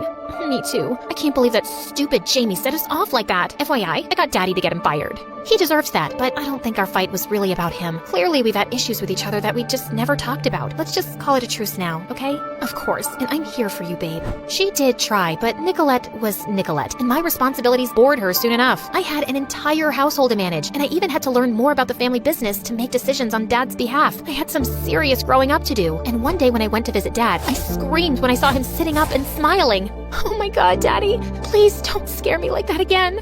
I'm sorry you went through all this alone. My manager tells me you've been handling everything really well, and I am so proud of you, darling. Dad recovered fully soon, and things went back to normal. Well, almost. Hey, babe, let's go to Hawaii to party. Actually, I just want to focus on school and college applications. I hear you, girl. I'm so serious about college, too. I need to get in to access my trust fund. But come on, a week away can't hurt. I'm gonna pass, Nicolette. See you around. A year later, I'm doing really well in business school. Nicolette and I keep in touch, but sometimes you realize you've outgrown certain friendships, and it's totally okay to go down your own path. You know how people say that when you meet the love of your life, time stands still and your heart skips a beat? Well, my dad had his own version of it. Love feels like a bunch of fireworks exploding inside your heart. That sounds dangerous. Oh, honey, it's the most beautiful feeling in the world. Dad always tells me about when he met Mom. He was playing on the subway, and when she stepped in, he felt fireworks go off inside of him, and that was it. My life changed forever. Our life changed forever. My mom was a big shot lawyer, and my dad worked as a music teacher at my own school. I inherited my dad's love for music, but wasn't into singing, so I used Mom's lawyer skills on them and convinced them to buy me a drum kit. My life was simply wonderful, but everything changed when I was 12. Mom got stuck on one big case and was working crazy hours, so there was no time for anything else, not even for me. For months, I kept bugging her to notice me, but the answer was always the same. Not now. I can't, Alice. Of course, this also led to fights between my parents. They used to argue in the kitchen at night when they thought I was asleep. Finally, one night, she just left. There were no explanations, no clues, no goodbye letter, nothing. It was a rough time, but my dad and I always stayed together. As time went by, we both started feeling a little bit better. Despite everything, I never stopped believing in true love, and I eagerly awaited the sensation my father had described so many times. When I turned 16, I witnessed the fireworks of love up close. I was at home cooking an egg when these bratty kids kept ringing our doorbell and running away. My blood was boiling, so I decided to teach them a lesson at the next bell. I flung open the door and spattered the egg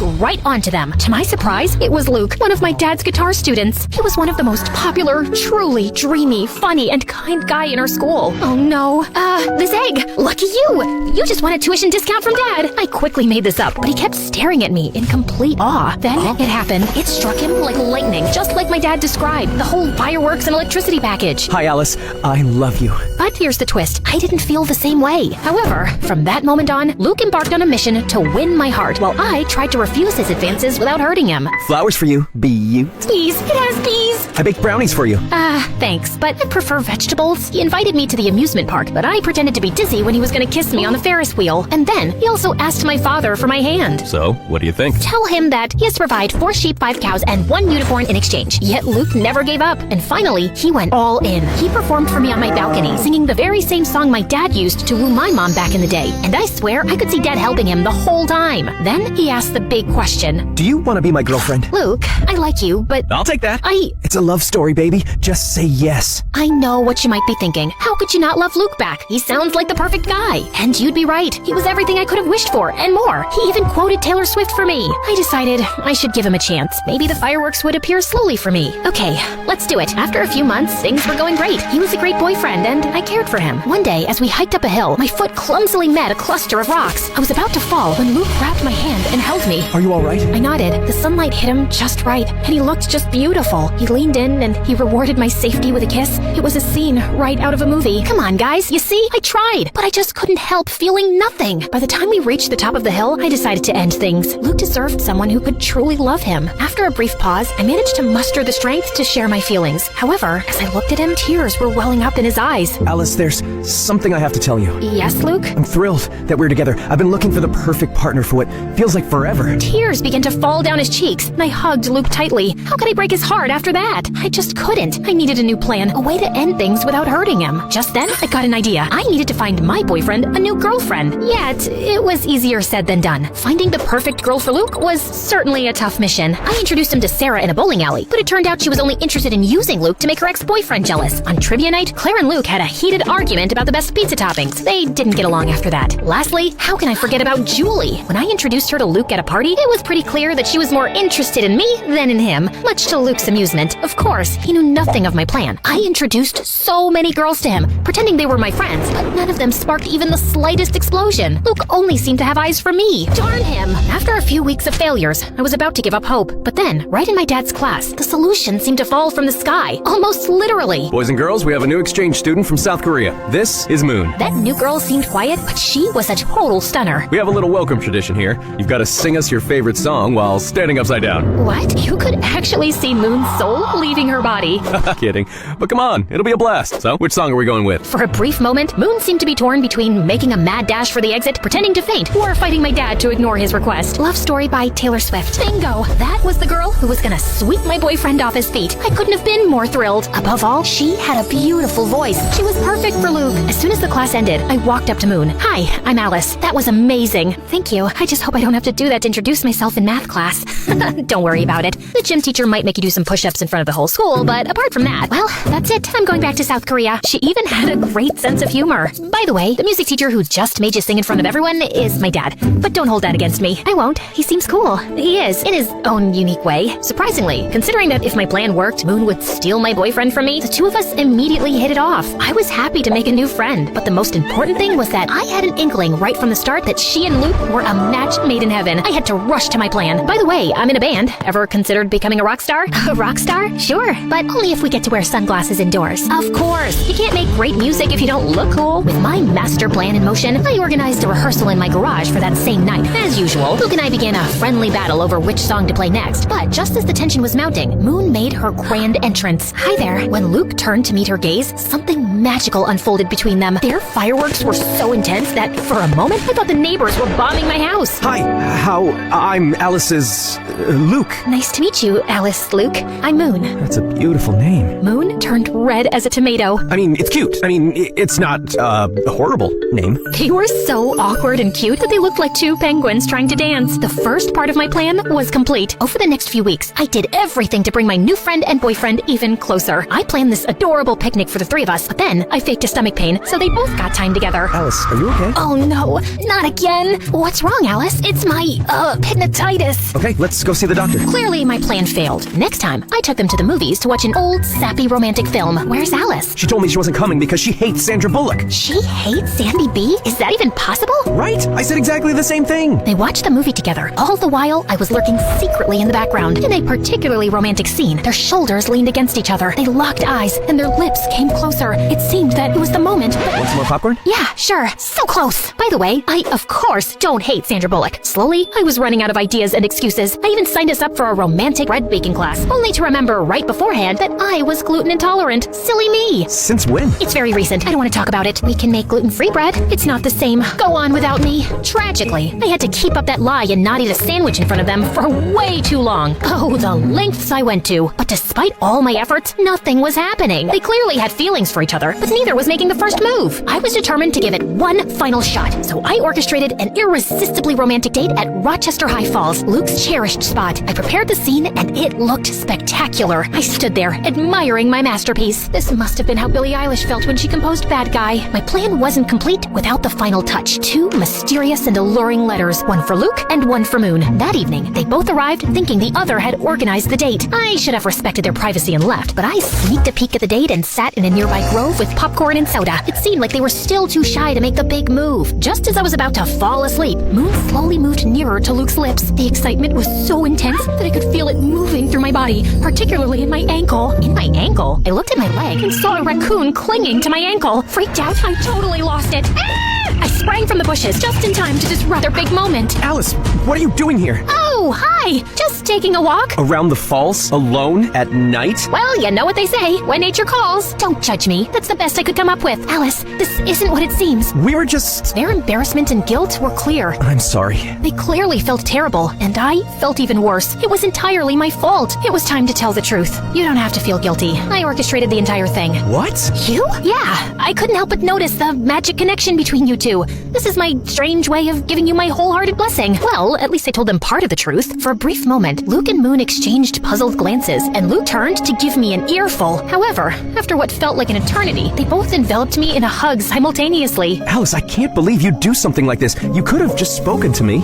And I'm sorry. I tried to fight these feelings. No need to apologize. The heart wants what the heart wants. Are you sure you're okay with this? Absolutely. You two are meant for each other. I'll step aside and let you enjoy the rest of your date. I walked away swiftly, but before I got too far, I turned back to see them finally sharing their first kiss. Well, you could have at least waited for me to leave. Just kidding. Carry on. This may appear like the happily ever after ending, doesn't it? But believe me, there are still some more fireworks to discover. My grand plan had succeeded. Moon was perfect for Luke, and they were really happy. However, sometime later, I started to feel increasingly sad. While I was genuinely thrilled for them, a feeling of loneliness began to take over me. Eventually, I decided to share with my dad my deepest fear. Dad, what if I never experienced those fireworks? Alice, just like music, love has its own tempo. It won't come if you're expecting it. But trust me, sooner or later, your moment will come. But what if I end up with a broken heart, like you when Mom left us? That can happen. Love is not perfect, but believe me, it's still worth it. After that, I decided to give the whole love thing a rest. I just focused on school, my friends, and of course, music. For several months, everything went smoothly. Surprisingly, my dad was right about love. My moment was bound to come just when I least expected it. Boys and girls, we have a new exchange student, this time from Italy. This is Camillo. And that was it. Boom, boom, boom! Just like my dad had predicted, my moment to feel the fireworks had arrived, and it came on strong when Camillo strolled into the classroom. I couldn't take my eyes off of him. And to be fair, no one else in the class could either. He was so irresistible, incredibly handsome, cool, stylishly dressed, and smart. My dad tried to get him to sing a song to introduce himself, but Camillo instead recited a poem in Italian. I didn't understand anything. I was too captivated by him. Ah, right. It's a very lovely and romantic poem. Not really. It's about what hell is like. Marry me. I knew I had to beat out tons of other girls to win his heart, but if there was one thing I was truly confident about, it was my matchmaking skills. Game on. During lunch, I went up to him. He was sitting by himself, with all the girls gazing at him from afar, too mesmerized to strike up a conversation. But I wasn't like the other girls. Hi there. What's cooking, good looking? Not my best pickup line, I know. Hi, you. Alice. Oh, right, Alicia. Already? My name, or a variation of it, coming out of his mouth made me shiver. What are you reading? Robert Frost. Oh, he's the one who invented frosting? Because if so, I want to congratulate him. No, he was one of America's most renowned poets. I felt like my confidence had crumbled like a house of cards. I guess I'm more of a takeout menu reader. Camillo shot me this weird smile and went back to his book. I left feeling defeated and humiliated, all while the surrounding girls erupted into laughter. Still, I wasn't going to give up so easily. You guys know I can be very stubborn. Over the next few days, I did everything I could to get Camillo's attention and interest. So, you're a photographer? Yeah. Me too. I love selfies. And when I thought I couldn't get any lower, Camillo, I wrote you a poem. Okay. Twinkle, twinkle in your eyes, like the stars in moonlit skies. In your arms, I feel so right, like a star that's shining bright. He rested his hand on my shoulder with second-hand embarrassment. That was very sweet. What was I thinking? Are we going or not? The most stunning gothic girl was walking towards Camillo. Sure thing, Bella. They just walked away while my hope lay shattered on the floor. After the humiliation of a lifetime, I crawled home and locked myself in my own room for days. Is this karma for not loving Luke back? Unwelcome love is horrible. Why didn't anyone tell me? I decided to never leave my room again. But Luke and Moon swooped swooped in to save the day. Alice, what are you doing? We were worried about you. You haven't been to school for days. And I'm not going back. I'm officially a hermit now. Come on, Alice. You can't give up so easily. What else can I do? He's too cool and smart for me. And he clearly has a thing for goth girls. Well, maybe that can be arranged. Moon showed me the flyer for a costume party happening the next day at school. Maybe this wasn't quite over yet. The following day, I visited Moon's house for the first time for a unique makeover session. She was determined to transform me. And after an intense half hour of makeup and dressing, I emerged as a whole new person. Camilla will be head over heels for you. After a while, I headed downstairs to her kitchen to grab a glass of water. Moon's house was massive and a bit eerie, with dim lighting and an unsettling silence. As I turned the corner, I bumped into a tall, mysterious guy. I let out a scream of surprise. Who are you? I'm Alice, Moon's friend. I glared at him. He was wearing a suit, like a gangster from a lousy movie. I'm Quan, Moon's big brother. Oh, right. Why are you dressed like that? We're going to a costume party. A costume party? So childish. You're like just a year older than us. Besides, you look like you're dressed up too. Whatever, just watch where you're going, kid. Kid? Just then, Moon showed up, probably after hearing my screams. When I turned to face him, Quan had already disappeared down the dark hall. What? Why are you smiling? You know, your brother is a real piece of work. Moon acted weird. I think that runs in their family. Shortly after, we left for their party. Luke, dressed as a mad scientist, welcomed us. Alice, you look like you just stepped right out of a dark and mysterious fairy tale. Great job, baby. Thanks, baby. Alice, Camillo's there. Go do your thing, girl. Thank you, guys. I took a deep breath and walked towards Camillo, who was dancing with his friend. Of course, he was too cool to wear a costume. With a boost of confidence from my outfit, I saluted them. Hello, my fellow creatures of the night. Alice, what are you wearing? Tonight, I embrace the shadows. I'm a goth. Being a goth is not a costume, you phony. It's a lifestyle. I'm sorry, I didn't mean, of course you didn't. You are just a little suburban princess who gets whatever she wants, playing dress up, and the way Camillo looked at me, that hurt more than any malicious comment. Once again, I was humiliated. For the rest of the party, I hid in the halls of the school. How could I be so stupid? Should I respond? I looked up and saw Quan. What are you even doing here? I thought you were too fierce for a costume party. I am. I'm just here to pick up Moon. I just got her text. She already left with Luke. Oh, okay. Quan leaned his back against the lockers. Rough night? That's an understatement. So, do you want me to take you home, or would you rather stay here crying? What? These are not tears. Don't try to tell me you got something in your eye. Come on, let's go. I was shocked. He was rude, definitely, but not that bad. Quan held out his hand for me to stand up. As I was getting up, our eyes met. Time stood still. Electricity. And yeah, it happened again. Boom, boom, boom.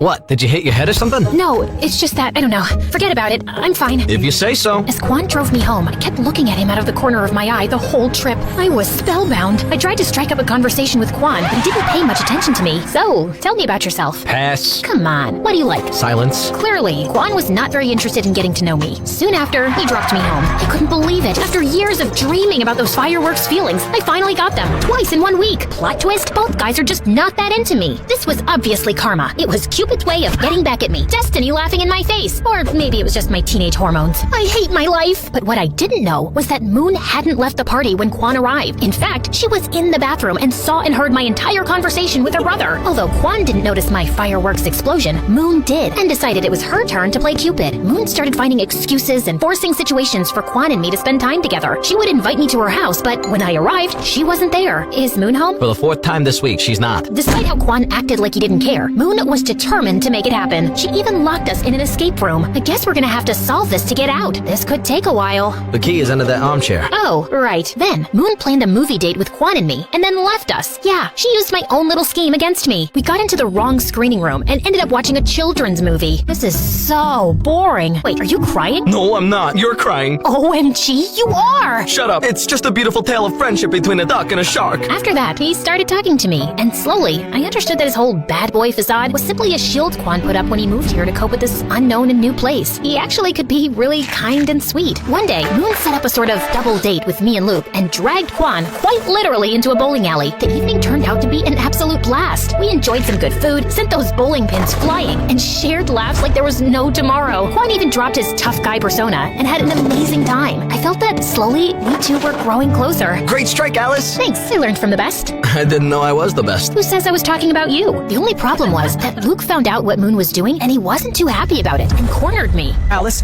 Quan's not right for you. He once told me, if you hurt my sister, I'll turn your hair pink. And he walks around in sunglasses indoors too. And don't even get me started on his weird spoons collection. Did you see the massive plastic Too Fancy spoons display in his room? I'm just worried you'll end up hurt. But I wasn't very convinced. And then the next day, as we were preparing for our band rehearsal, Luke arrived with a surprise visitor. Camillo came to rehearsal, if you girls don't mind. If looks could kill, Luke would be dead now. Oh, that's why you said not to bring Quan. We'll talk later, baby. I tell you, man, we have the best drummer in town. So, he has decided to play matchmaker too. Go on then. During our practice, I was super nervous, way more than usual. But then Camilo did some really nice things that made me feel a lot better. I think I did pretty good in the end. That was great, Alice. I didn't know you were so talented. Thanks. That made me melt, literally, right there on the spot. For the next few weeks, I was caught in a love triangle with Quan and Camilo, and tangled in a dispute between friends. I felt bad, but chose to go with the flow, hoping to solve the puzzle of my heart. But things turned into some kind of competition between them, and in order to win, they went big. Luke orchestrated a fantastic carnival date for Camilo and me. Amidst the chaos, we laughed, won games, and feasted on cotton candy. I even won him a huge stuffed animal. Thanks! Elephants are my favorite animal. I'm more of a grizzly bear girl, but elephants are pretty cool. Then, Camilo and I rode on an intense roller coaster in an odd moment of calm. Before the car sped off again, Camilo pulled out his camera and took a picture of me. What are you doing? I want to capture this moment forever. That was one of the most magical and romantic nights of my life. For her part, Moon convinced Quan to take me to his favorite spot, a haven he had never taken anyone to before. It was a dark and murky place. Quan led the way, nodding to some guys. All eyes were on me, so I tried my hardest to copy his attitude. Needless to say, I failed. Quan, we are too young to be here. Relax, what is life without a little risk? Right, but maybe this is a little too dangerous. Okay, I admit it. I was scared, but you would be too if you saw those people there. It looked like the whole cast of Pirates of the Caribbean. Don't worry, Alice. I know the owner and most of the guys. They are cool. Quan took my hand, and not only did I feel safer, but I was also ecstatic. The rest of the night turned out to be surprisingly amazing. Everybody was fun and welcoming. Quan revealed his secret technique to cheat in poker, and an energetic punk band put on a spectacular show. Hours later, we watched the sunrise on the hood of his car at the highest point of the city. Hey, okay, I hear you all yelling, pick a lane, girl. But come on, deciding between Camilo and Quan is like choosing between chocolate and vanilla when you love both. It's driving me nuts too. It was impossible. Like Camilo wrote and recited to me in an open reading the most beautiful poem I had ever heard. But then, Quan got us the chance to play our first gig in the same place he took me. Clueless of what to do, I turned to the greatest source of wisdom I knew, my dad. Okay, yes, I was truly desperate. Dad, is it possible to be in love with two people at the same time? My dad took a deep breath before answering. Alice, time has taught me not to put any limits on love. Love can be many different things. It constantly mutates, so maybe it is possible. And what should I do? I can't date two people at the same time. No, you have to be mature and thoughtful. Take care of your feelings, but also those of others. But I don't know how to decide this. If you are stuck in this situation, you might not be ready for love. Maybe the best thing to do now is to focus on yourself. And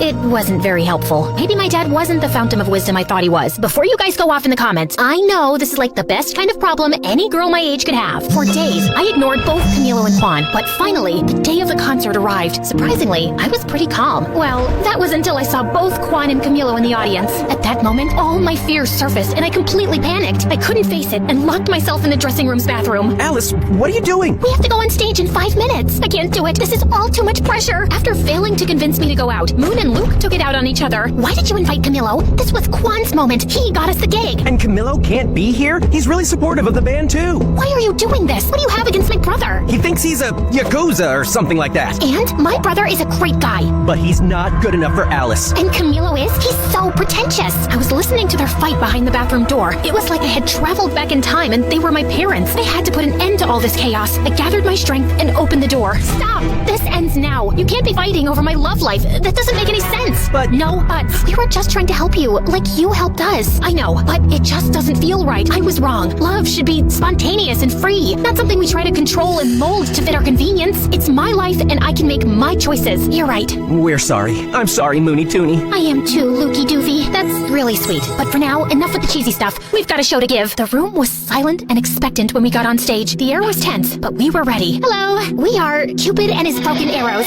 Are you ready to rock? Let's do this! 1, 2, 3, 4. The show was incredible. To be up on stage playing our music was a life-changing moment. There, I felt everything. Electricity, adrenaline, nervousness, and fireworks. And I can proudly say that it was the first of many shows. As for the guys, I decided to follow the advice of my father, who, as always, was right. I wasn't ready for love, and I didn't want to risk hurting them. I took them aside individually and told them the truth. Luckily, they both understood, or at least I think they did. I decided that I should focus on my first love, music, and that would pay off big time.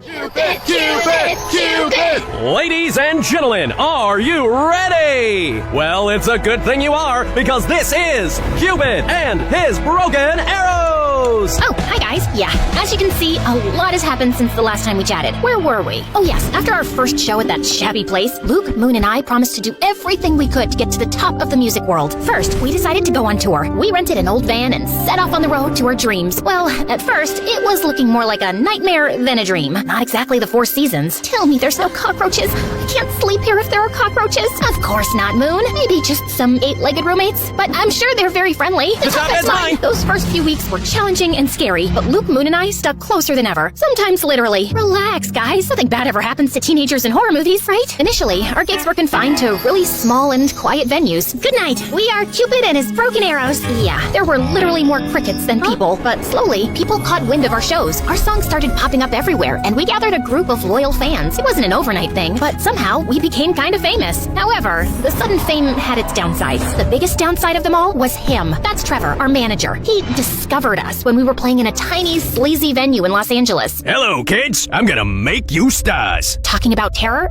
Trevor? See? It's like his name was meant for a crooked manager role. I'm just spitting straight facts here, guys. Where do you dream of playing? Just name it.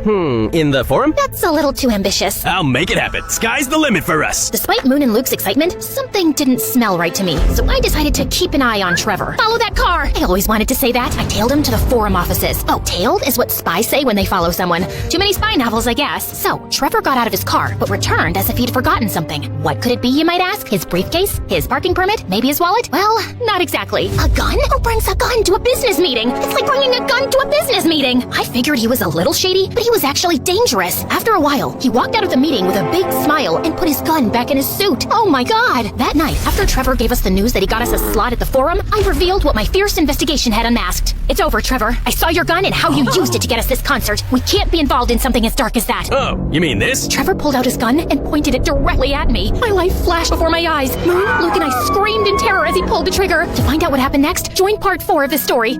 Now relax, I'm just kidding. Trevor fired, but all that came out of the gun was water. Phew, that was a close call. Well, maybe not really. Are you crazy? Why are you carrying this with you? For protection, in case, a small cat attacks me. And why did you use it in the meeting? Oh, that. Those guys never water their plants. They were so dry, poor things. Maybe I had misjudged him. Still, if you don't want to be involved in something as dark as me, I understand. Maybe it's for the best. No, Trevor, please don't take this personally. Alice is just like that. Excuse me? Yes, we really want to work with you. Great then. Are you in, Alice? Outvoted, I had no choice but to accept Trevor. His impact was soon felt. He devised everything for us, from trying on silly, smelly costumes, which I'm sure he had stolen from the thrift store to keep the extra money for himself, to making us do some bizarre and really embarrassing publicity stunts. Yet, while I hated to admit it, he did take us to the next level. He even got us a record deal. Maybe he isn't all that bad. He certainly wasn't the worst thing that came with fame. Paparazzi were a real headache. Hey, Alice, aren't you dating someone? People want to know about your love life. Oh, it's a full-blown love triangle. Me, my couch, and my Apple.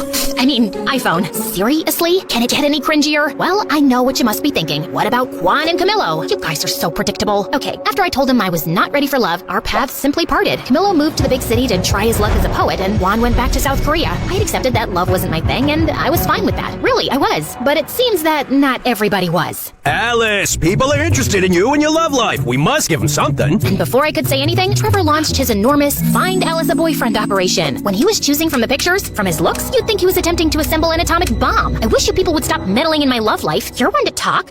Fair point. Must I suffer all my life for that one time I played Cupid? Besides, you two are practically soulmates. I only intervened in the name of true love. Maybe Trevor will find you your soulmate. If he does, he deserves a Nobel Prize in matchmaking.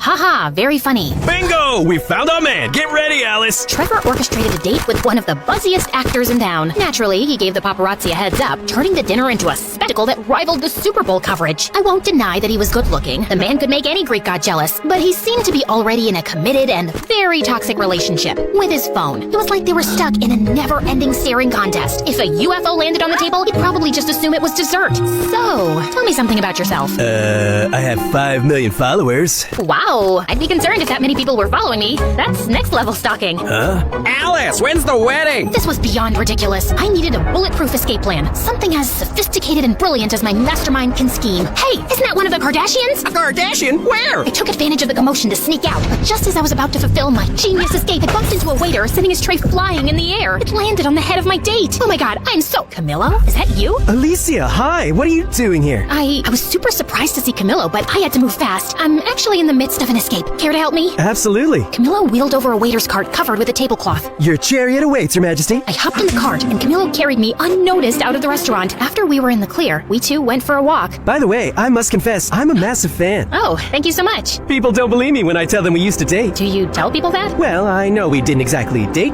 but I don't know, maybe I'm just expressing my wishes out loud. Are you flirting with me right now? I am. Who knows when I'll cross paths again with another star, especially with one as strikingly beautiful as you. He was going all in. I tried to play it cool. That's smooth, but I'm not gonna fall for it that easily. I did. I'm not the same girl I was a couple of years ago. I was. Besides, I know you have a way with words. He did.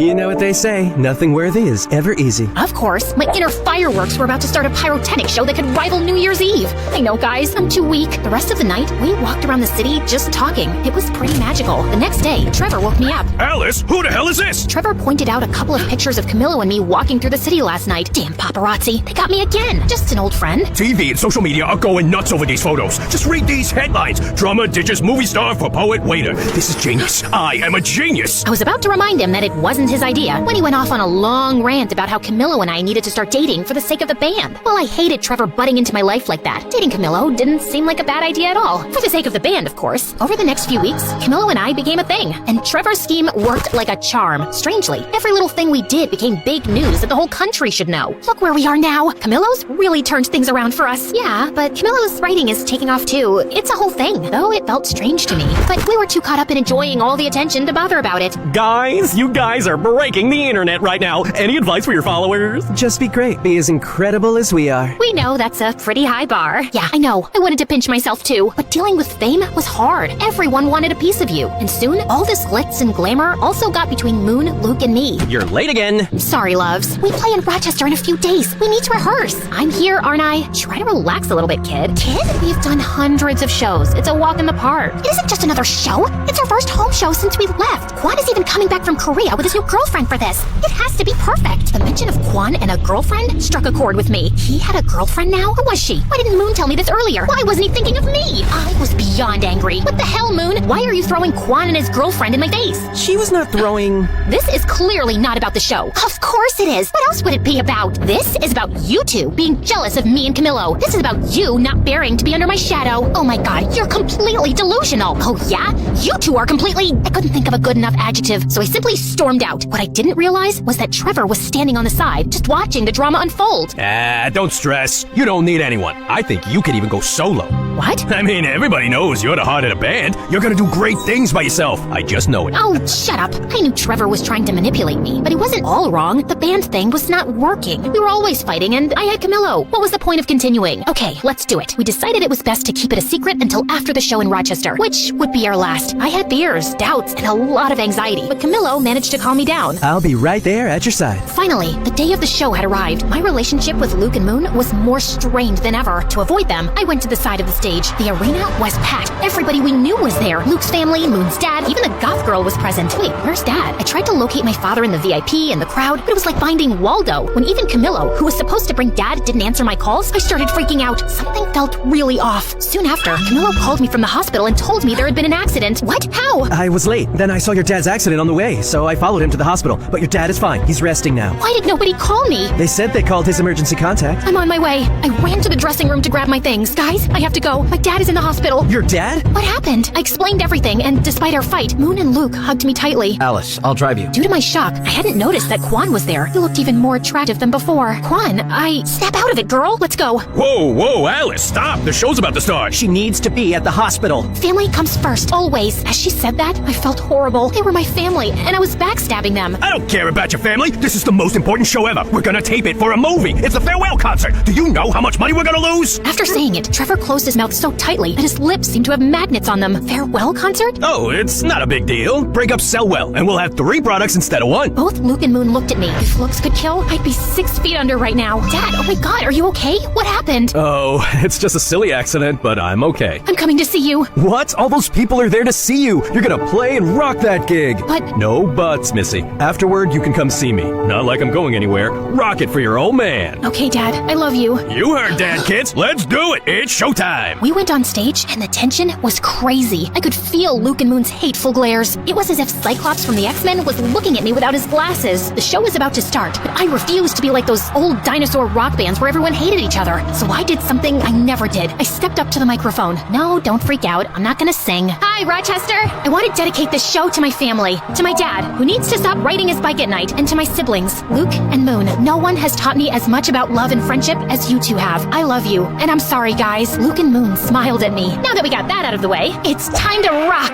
Then, the show finally started, and it was simply incredible. Luke, Moon, and I played like it was the first time in my garage. The show was, without a shadow of a doubt, our best. After that, we three reconciled in a big embrace. While they were still angry, at least now it didn't look like they were going to scheme to murder me. Shortly after, Trevor joined us. Oh, Trevor, just the man we were looking for. What? Should we share the honors, guys? At the count of 3. 3, 2, 1. You are fired, kid. Trevor tried to manipulate and scare us with threats, but when we were together, that didn't work. That's why he wanted to split the band. He knew he could control us if we were divided. You're making a huge mistake. This is not over. Can you close the door on your way out? Thanks! We went to see my dad, and apart from a few scratches and a large cast on his leg, he was fine. You'd think I now had everything, and you'd be right. I had my band and friends back, my dad was okay, and I had my boyfriend. It was finally time for my lived happily ever after moment. Well, that lasted for about 2 seconds. Literally, someone suddenly burst into the hospital room. Babe, are you alright? Mom? Babe, what are you doing? Alice. Well, I guess now I know who his emergency contact was. My mom looked at me smiling, but when she saw Camillo, her face completely transformed. Alice, get away from him. I was beyond confused. I looked at Camillo. His face revealed that he had something to confess. I imagine your faces right now are exactly like mine at that moment. Once again, fate had a curveball for me. But this is running too long. I know no one likes cliffhangers, but you know what they say? Nothing worthy is ever easy. I come from a poor family where my single mom used to work in fields for rich people. And since I was the eldest daughter, I always tried to help her out. Except I was kinda slow and really clumsy. Honey, can you go pick up those baskets for me? Sure thing, Mom. Oh, ouch! I'd destroy more things than I'd fix. You're sick, Mom. You should rest. I'll feed the cattle for you today. Oh no, wait, Summer, no, shh. You can thank me later. But as soon as I went near the animals, I stepped on a cow's tail and sent them all running around in panic. Just then, my BFF Jackson showed up, laughing like crazy. I guess that adds to another of your achievements this week, Summer. Shut up and help me. Jackson's family had lived next to us for years, and we'd grown up really close. And since he was a freaking genius, he'd help me study while I just tried to sleep my way out of it. At school, all the girls drooled over him and came to me to put in a good word for them. Can you give these chocolates to Jackson and ask him to come to our party? Nah, I got a test. You can eat them all. Really? The girls would hate me for being his favorite. And likewise, I adored him too. He was really hardworking and had part-time jobs to support his mom, who was sick most of the time. One day, I went over to check on his mom, and he was surprised when he came home. Summer, what are you doing here? I knew you'd be working late shifts, so I thought I'd help out. I am so lucky to have you in my life. I love you. Suddenly, my eyes went all wide. What, you don't like me? Oh, no! I mean, yes, I like you a lot, but I thought you were too perfect and wouldn't like someone like me. You're the most beautiful person, both inside and out. Summer, I don't just like you, dummy. I love you. After that, Jackson and I started dating, and it was really fun. But over time, things started to get tough. Jackson's mom got sicker, and he became super stressed and started working more part-time jobs. He'd be so busy that I'd barely get to see him. So one day, I decided to stop by at the ranch where he worked. But when I got there, I saw Jackson's clothes were all muddy, and a bunch of kids our age were messing with him. How dare you touch me, you filthy rat! I didn't touch you on purpose. I was just trying to save you from falling. But suddenly, the girl slapped Jackson hard across his face, and I just couldn't watch him being humiliated like that. You jerks! Leave him alone! I jumped over the fence to save him, but I ended up landing in a puddle. Ugh. The other kids started laughing, and Jackson pulled me away quickly. But the next day, Jackson came to my place with the most extraordinary request. Summer, if I asked you, would you date the guy I work for?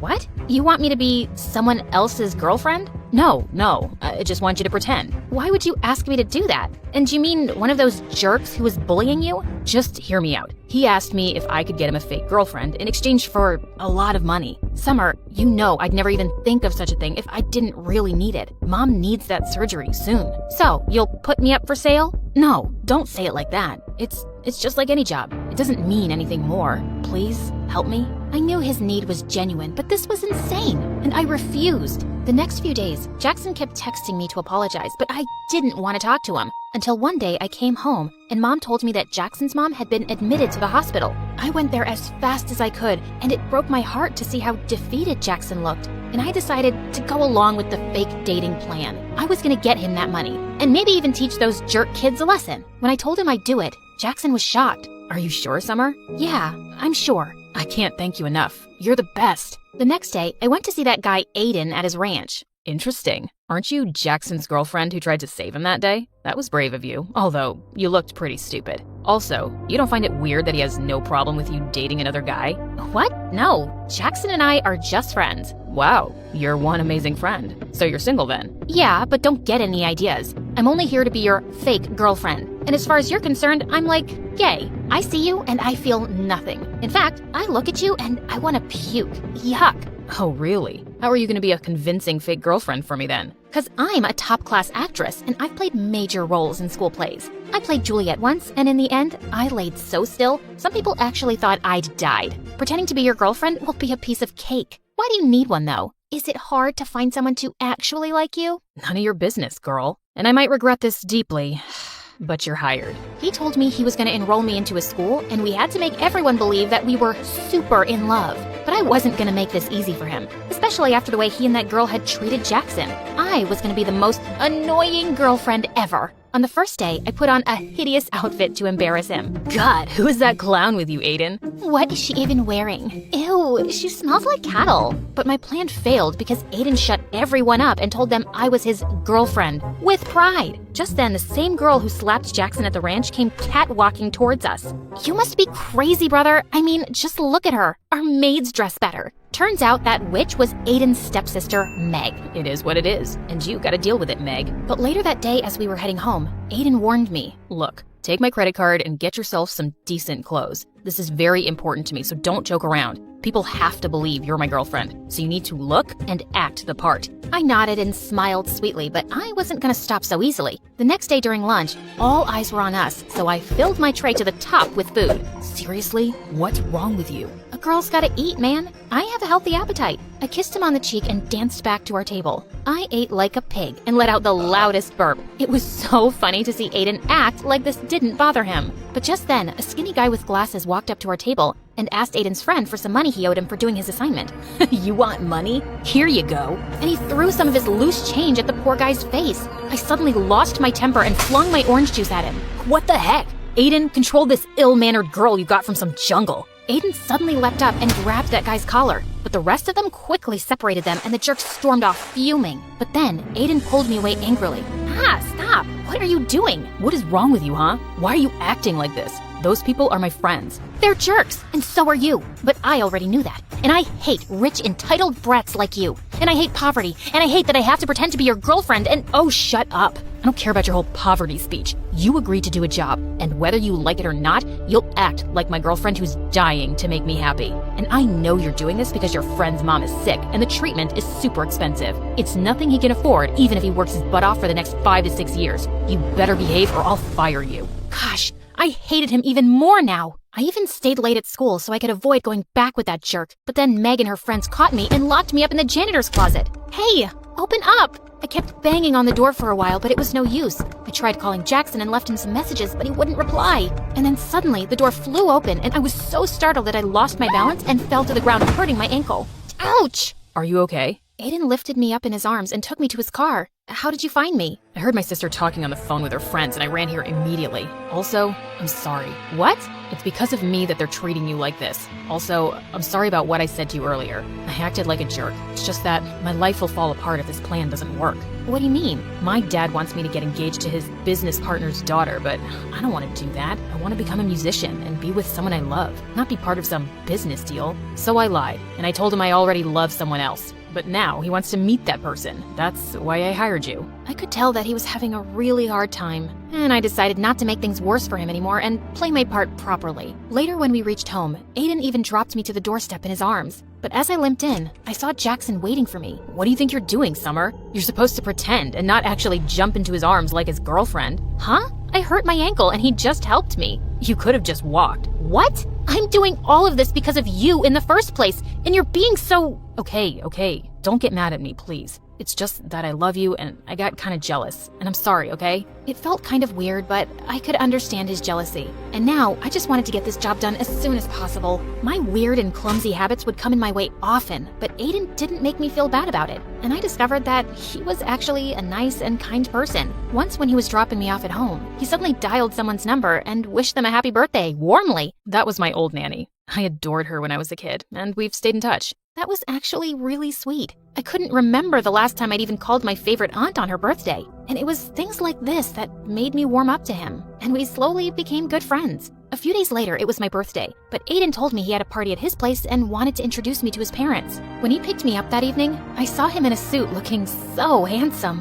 Whoa, you look so pretty. You don't have to pretend. No one's watching us here, Aiden. Suddenly, I lost my balance, but thankfully, Aiden caught me in his arms. For seconds, he kept staring into my eyes, and my heart raced like crazy. It's a shame we aren't dating for real. Somehow, I pulled myself back up and stomped on his feet. I would never have dated you for real. You're not my type. Later at the party, Aiden was about to introduce me to his parents, but on the way, Meg stepped on my dress and I ended up crashing into the party cake, which went flying into Aiden's parents' face. Holy freaking cake monsters! It was such a disaster and I just ran out of there. But on my way out, I crashed into Jackson. I hadn't seen him in days. Jack, what are you doing here? And where have you been lately? I came to work here for the night so I could make some extra cash. And I've been busy, but I'm surprised you even noticed or cared. Why wouldn't I? You're my boyfriend. And do you know what day it is today? Yeah, Saturday. Now if you'll excuse me, I got work to do. And you should go and be with Aiden. Saying that, he just left without even wishing me a happy birthday. I was sitting outside by myself when Aiden joined me. Are you okay? I'm sorry about what happened back there. No, don't be. It wasn't your fault. So, what now? Are your parents gonna be mad at you? Did I ruin things for you? Hey, take it easy. Why are you always so worried about everyone but yourself? Here, let me get that. He had some napkins and wiped some cake off my shoes. As he was doing that, I couldn't help staring at him. Suddenly, he looked up and started leaning closer to kiss me. My heart was pounding wildly, but I pulled myself back just in time and ran out of there. What just happened? The entire night, I kept thinking about Aiden. I was definitely catching feelings for him, and I felt guilty. I decided I couldn't go on with this deal, and I had to talk to Jackson about it. But then early the next morning, I received a message from Aiden calling me at his place. When I got there, I didn't see Aiden, but his parents and Meg were there. And so was Jackson. Look who's here. The famous gold digger who's trying to rip my brother off. I have no idea what you're talking about. Your brother and I love each other. Oh, really? Then who is this? Meg told us she heard you calling him your boyfriend last night. So, you've just been playing with my son's heart because he's rich? That's why rich people like us can't trust you filthy lowlives. You're all liars and frauds. I looked at Jackson, but he just stood there. But Aiden suddenly appeared and stepped in front of me. Leave her alone. I told you, I love her, Meg, and if you hurt her again, it's not gonna end well for you. Then it's not going to end well for you either, son. If you're gonna be with this girl, you can just leave with her as well. I already felt so humiliated, and I didn't want Aiden to get in any more trouble, so I ran out of there, and Jackson followed me. I'm really sorry, Summer, but it would have messed up our plan if I'd jumped in to save Aiden's girlfriend. Jackson, I think the plan is already over. Aiden's family won't accept me as his girlfriend now. But Summer, you still asked Aiden to pay for you, right? This can't have been all a waste. I failed at the job, and I don't want to ask him for the money. I was going to talk to you about ending the deal anyway. Why? 'Cause Aiden kissed you last night? What? I actually left before he could kiss me. But you thought we kissed? And you still didn't want to break the deal? Do you even care about me? Of course I care about you, Summer. You think it's been easy for me to see my girlfriend with him? But you know how desperately we need the money. Not me, you. It's you who's lost his mind over the money. It's like I don't even know who you are anymore, Jackson. Just leave me alone. We're done. Because you fell in love with Mr. Fancy Rich Pants, right? Because I'm not good enough for you anymore, right? Jackson, just stop. No, I won't. In fact, let's see if you still love me or not. He tried to kiss me, and just as I was about to slap him, Aiden pulled him back and punched him hard. You piece of garbage. Step away right now if you ever want to see a penny of that money. Jackson stood there looking furious for a minute, then walked away. I couldn't believe him. So, Jackson is your boyfriend. So what? It shouldn't matter to you anyway. It matters to me, Summer. You deserve so much better than this jerk who didn't even hesitate to sell off his girlfriend. I knew he was right, but I was too embarrassed to accept that in front of him. The next few days, Aiden kept calling me and I didn't answer. Jackson didn't even bother, and I'd sure he'd gotten his money. And then soon after, I left for college, cutting contacts with everyone. But only a few months later, I was walking down my college campus when I heard a familiar voice. You look great, Summer. Aiden, what are you doing here? I came to look for you. But why? Because I want to be with you. I was always under so much pressure from my family, but after you left, I left home too. Somehow, you've made me stronger. I chased my dreams and started my own music band, but there was still something missing. You. What? I fell in love with you really quickly, Summer. But whenever I'd say anything, you'd think I was pretending. And after you left, I realized I was such a fool not to tell you earlier. So tell me you don't hate me, at least. I don't, but you'll have to take it slow, because this time, I want it to be real too. I promise. You see this mess? It's all my fault. Even though this may look like an action movie, this is actually a love story. When I was 15, me and my mom went on vacation. I basically didn't say a word the whole time. I had just gotten braces and I felt so ugly. Come on, honey. Just try to enjoy your vacation. How can I? I look like I just ate a fence. But you need your braces. I know I do. That's why I told you I didn't want to leave the house all summer. Yeah, I was a bit of a brat. But can you blame me? I was a moody 15-year-old girl and my smile looked like a meat grinder. I stayed in the vacation house all day and would only go out at night to take walks by the beach. One night, I was walking and I saw someone in front of me. It was a boy. I couldn't really tell what he looked like because we were both in the shadows. The moon was the only light we could see. Can't sleep either? Something like that. Actually, that's not why I'm out here. I don't want people to see me during the day because I have braces and I look horrible. You have braces too? Yeah, do you? Yeah, I look like I ate a can of tuna fish. Well, your shadow's pretty. We hung out for a while and talked about how we both loved musicals and theater. He was funny and I made him laugh a lot too. He told me his name was Kyle. The next night, I went out and I saw him again. We kept meeting up in the darkness every night. And then, on our last night there, the sun's coming up soon. We should go. What if we stayed and waited for the light? I don't care if you have braces. I already think you're beautiful. So we sat there and waited for the sun. And when it rose, I finally saw him and he saw me. He was the cutest boy I ever saw, especially because of the braces. He leaned in to kiss me, but his mom called him, and then my mom called me. It was time to go. Promise me something. Never hide yourself in the dark again, okay? Okay. I watched him go. His words stuck with me, and from then on, I started auditioning for shows and didn't mind my braces. Pretty soon, I was the most famous dancer in my whole town. Kyle and I talked online for a while, but I got busy doing plays, and eventually we lost touch. I never thought I would see him again. And then, a few years later, on the opening night of the play at my community theater, everything changed. I had a slow dance solo in a sad scene, but I was really nervous because at all of our rehearsals, the boy who was working the spotlight could never keep up with my dancing. I danced, and to my surprise, I didn't slip out of the light at all, not even for a second. It was like I was dancing in starlight.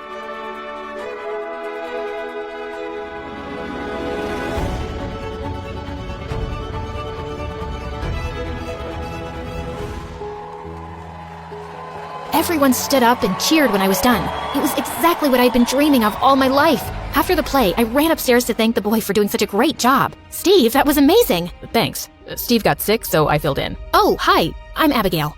Everybody knows who you are. I guess you don't recognize me without the braces. Wait, Kyle? What are you doing here? We moved a few months ago. I didn't know you were here either. Steve couldn't keep up with me on the spotlight. How did you know where I was going at every step? I didn't, but I figured you've been in the dark long enough. Oh, good thing we both got our teeth fixed. I'm just glad you couldn't see me. I've never cried at a play before. You cried? I don't believe you. Look for yourself. Liar. I guess they tried. Let me make it up to you. How about a celebration dinner? My family's here, but tomorrow's good. The next 24 hours were the longest of my life. All day I tried on different outfits and experiments with makeup. The truth was, even though we lost touch, I never forgot him and never felt that way with anyone else. I rushed outside when he called. What I wasn't expecting was that he had a motorcycle. Wow, you didn't even bother to dress up? Excuse me, do you know how long— I'm kidding. You look beautiful. Yeah, I do. And don't you forget it. And you better have something good planned. I'm expecting a real effort and will accept nothing less. I was planning on going to the Taco Bell drive-thru. Is that good? You better be kidding. 0 points for the joke, but you have to admit, I have good taste. Ow! Don't worry, I have something planned. Not Taco Bell, promise. We rode his bike and I felt just like I did when I was dancing, totally free. It was like no time had passed at all, like we had known each other forever. He actually took me to this amazing new restaurant, paid before the check even got there, and took me to the beach after where we got ice cream and went for a long walk. I didn't want to show it, but I was already falling for him. With Kyle, it was just comfortable. We almost kissed when he was dropping me off, but I could tell he didn't want to pressure me and I didn't want to move too fast. So we shook hands. A little awkward, but kind of funny too. Needless to say, that night, he was all I could think of. If I knew how messy things were gonna get, I might have ended things right then. I'm freaking out. This job would make me totally independent. I could finally save enough to get my own place and not have to live with my stepdad anymore. That's great. Why are you so scared? My last job interview, I froze. I'm terrible at interviews. I get so anxious. So, why do you want to work at our store? Are you serious right now? Sorry, we don't accept that kind of attitude here at our big fancy clothing store. You're fired. After a while, he finally took it seriously, and we actually did a little mock interview. It went well, but he was still totally freaked out. You're doing great. Relax, just be yourself. I really appreciate the help. I feel much better already, but the interview's not the only reason I'm nervous. There's something I have to tell you. I don't just want this job, I need it. It's part of my probation. Probation? Like, you got arrested? Yeah, If I can't keep a job, I could go to jail. They arrested me for reckless driving, but it wasn't my fault. My sister called me and she was having an asthma attack, so I had to drive her inhaler to her. The police were behind me, but I didn't stop. The judge gave me a break because I helped my sister, but he said if I get into any more trouble, I could go to jail. I'm so sorry, but I'm sure you'll get the job, especially since you have all these interviewing skills now. And you know, I have asthma too, so I thank you for your service. We need people like you. Just then, my phone rang. It was my theater director. She said if he saw me dancing at our next show, I'd have a real chance of being hired on Broadway. It was my dream. And the next day, Kyle told me the interview went great and he got the job. Everything was perfect. All I had to do now was nail the performance and dance my heart out. But then, on the day of our next show, I was stretching at home trying to stay calm when Kyle called me in a panic. Abby, I need your help. Yesterday, my boss sent me to deposit the store's money in the bank 5 minutes before they closed. I didn't make it on time, so I kept it under my bed to do it today, but now he's asking me to stay late and the bank closes early. Can't you just tell him that? They won't suspect you if you still have the money. My boss is already suspicious of me. He knows about the probation. If he knows I took it home, he'll think I wanted to take it. Please, Abby. I would have to run, but I still had time before my show, and I knew how much trouble he could get into if they suspected him of a crime, so I said yes. I never ran so fast in my life. When I got to Kyle's house, no one was home and the doors and windows were locked. Time was ticking. I knew the banks closed at 3. That only gave me 20 minutes. Then I saw the attic window was open. So I started climbing. Oh no. Come on, Abigail. Use those strong dancing legs of yours. Finally, I got in. I went to his room, grabbed the envelope from under the bed, and dashed back out. Everything went blank for a moment. Then the world came back into focus, and I saw that I had run into a boy who was staring at the envelope. It got ripped, and he could see the money inside. I grabbed it before he had a chance to do anything and kept running. I saw the bank. Finally, it was right there. I had made it with 2 minutes to spare. Miss Abigail. Oh my, it's really you. I couldn't believe it. I had only seen him on TV before. I was totally starstruck for a second. I'm coming to your show tonight. I can't wait to see you. We have an opening for our next show. We need someone just your age, as long as you can dance, of course.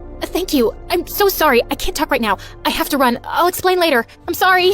I was in too much of a rush to think about the fact that I had just very rudely turned my back on the guy who could give me my dream life. Oh no, what was I gonna do? When in doubt, just tell the truth. I could just say it was my fault. What a jerk! I ran after him, but he was too fast on the scooter. By the time I turned the corner, he was gone. Oh no, now Kyle was really in trouble. I couldn't move. I didn't know what to do. How could I explain this? No one would believe me. At the store, I told Kyle everything. When he saw his boss, he told me to hide behind the rack of clothes. But I can explain. He won't believe you, and you'll be involved. He pulled the rack in front of me as his boss rushed up to him. The bank says they didn't get the money, Kyle. Where is it? I'm sorry. It was my responsibility. The money was stolen. Thief! I knew this would happen. They told me you were on parole, but I wanted to give you a chance. Now, I'm calling the police. I'm sorry, Abigail. I'll have to miss your show. He rushed to the motorcycle. I couldn't believe it. He was gonna run?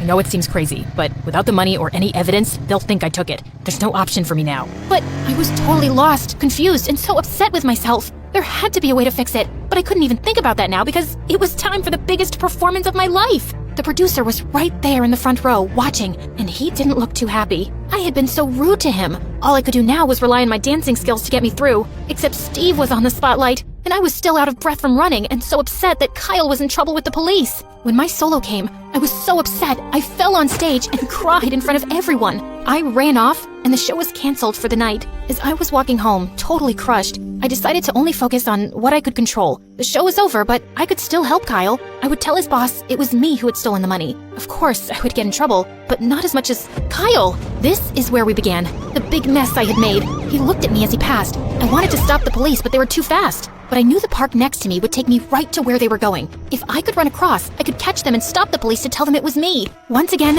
I was running. Only this time, I didn't have my inhaler. I forgot I had left it in my dressing room when I ran out crying. As I cut through the park, I couldn't breathe. I saw Kyle's bike on the other side. He saw me too, but before I knew it, I was fainted on the muddy ground. When I woke up, I was in his arms. He had stopped to help and the police cars were rushing towards us. I was in the hospital for a day. My mom told me that Kyle was arrested, but I knew he would have to see the judge before they really made any decision. I asked her when it was, and she said today. I made her drive me to court as soon as the doctor said it was okay. I rushed inside. Stop! It was me. I lost the money. Kyle didn't do anything wrong, I promise. Even though the judge believed me, he still said we were to blame. And Kyle ran from the police, so if he was going to be released, we needed to pay back the money to the store. I started working at the theater, and Kyle also had to go back to his job. We both made no money because we had to give it all away and were too exhausted to even hang out. It was the perfect punishment for me since I could barely see him and had to watch other people perform while I cleaned and took people's tickets. Of course, anytime I did have a free moment, I danced. Hey, Hero, you have a second? He had come to surprise me at work. He took me to the auditorium where everything had been decorated for what looked like a big party. What's going on? Well, I figured you have to pay the money back, but that doesn't mean it's gotta be a punishment. Why not have some fun? I talked to your boss, and we're throwing a fundraiser for us to get the rest of the money. And the best part, you're the star of the show. This is amazing. Thank you so much. Sorry I ruined your chances of going to Broadway. It doesn't matter if I only dance here and not on a big stage. As long as I have you, I can dance anywhere. He held me in his light again. This time, I knew I wouldn't get lost in the dark. I sat in the audience for the 1,000th time watching my annoying sister Mara's talk show. I was just about to fall asleep when suddenly a spotlight shone on me. There she is, my twin sister Brooke. Come help us play the game, sis. Wait, what? Before I could say a word, the audience started chanting my name and my parents nodded at me encouragingly. Mara was waiting on stage with her guest star, who was some famous model. So, Brookie, you and Iris are gonna play the card game War, and whoever wins breaks an egg on the other's head. Can I jump off a building first? Always such a little party pooper. I played the dumb card game until I won. So I cracked an egg on Iris's head before turning to go off stage. Ow! You just hit me in the head with an egg. That was the goal of the game, genius. Well, you did it way too hard. Ow! The next day, my accidental egg assault was all over YouTube and social media. Sister of talk show host Mara gets violent with popular model Iris. So melodramatic. My life wasn't always like this. I'd never asked to live in the public eye. All of this started when my bimbo sister got her own show a year ago and became a child millionaire. Then here I was, just trying to get through high school without punching or kicking walls. Everyone at school brought up the stupid talk show incident. Look, it's Mara's extra crazy sister Brooke. Should we refer to her as the egg beater? I can beat an egg over your head, but don't worry, I'll avoid smashing your new nose.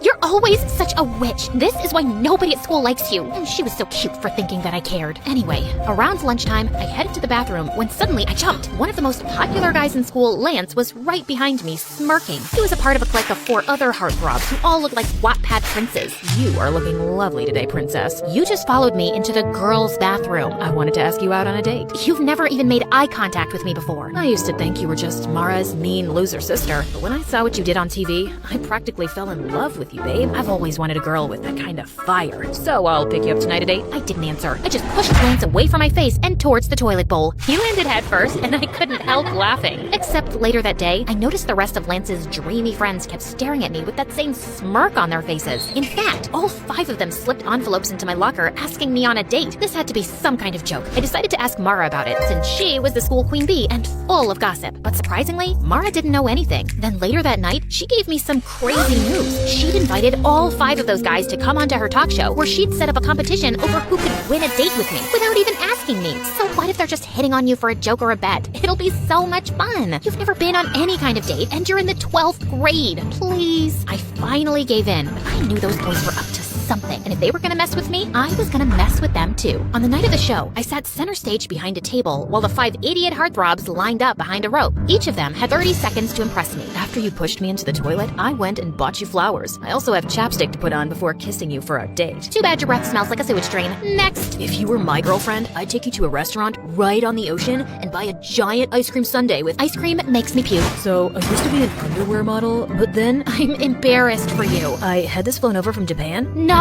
By the time the 5th guy, Zeke, came over, I was already exhausted. Then I noticed he was holding a guitar. Oh my god. Brookie, oh Brookie, honey, my heart is yours. Yeah, Brookie, oh Brookie, Brookie, my sassy princess I adore.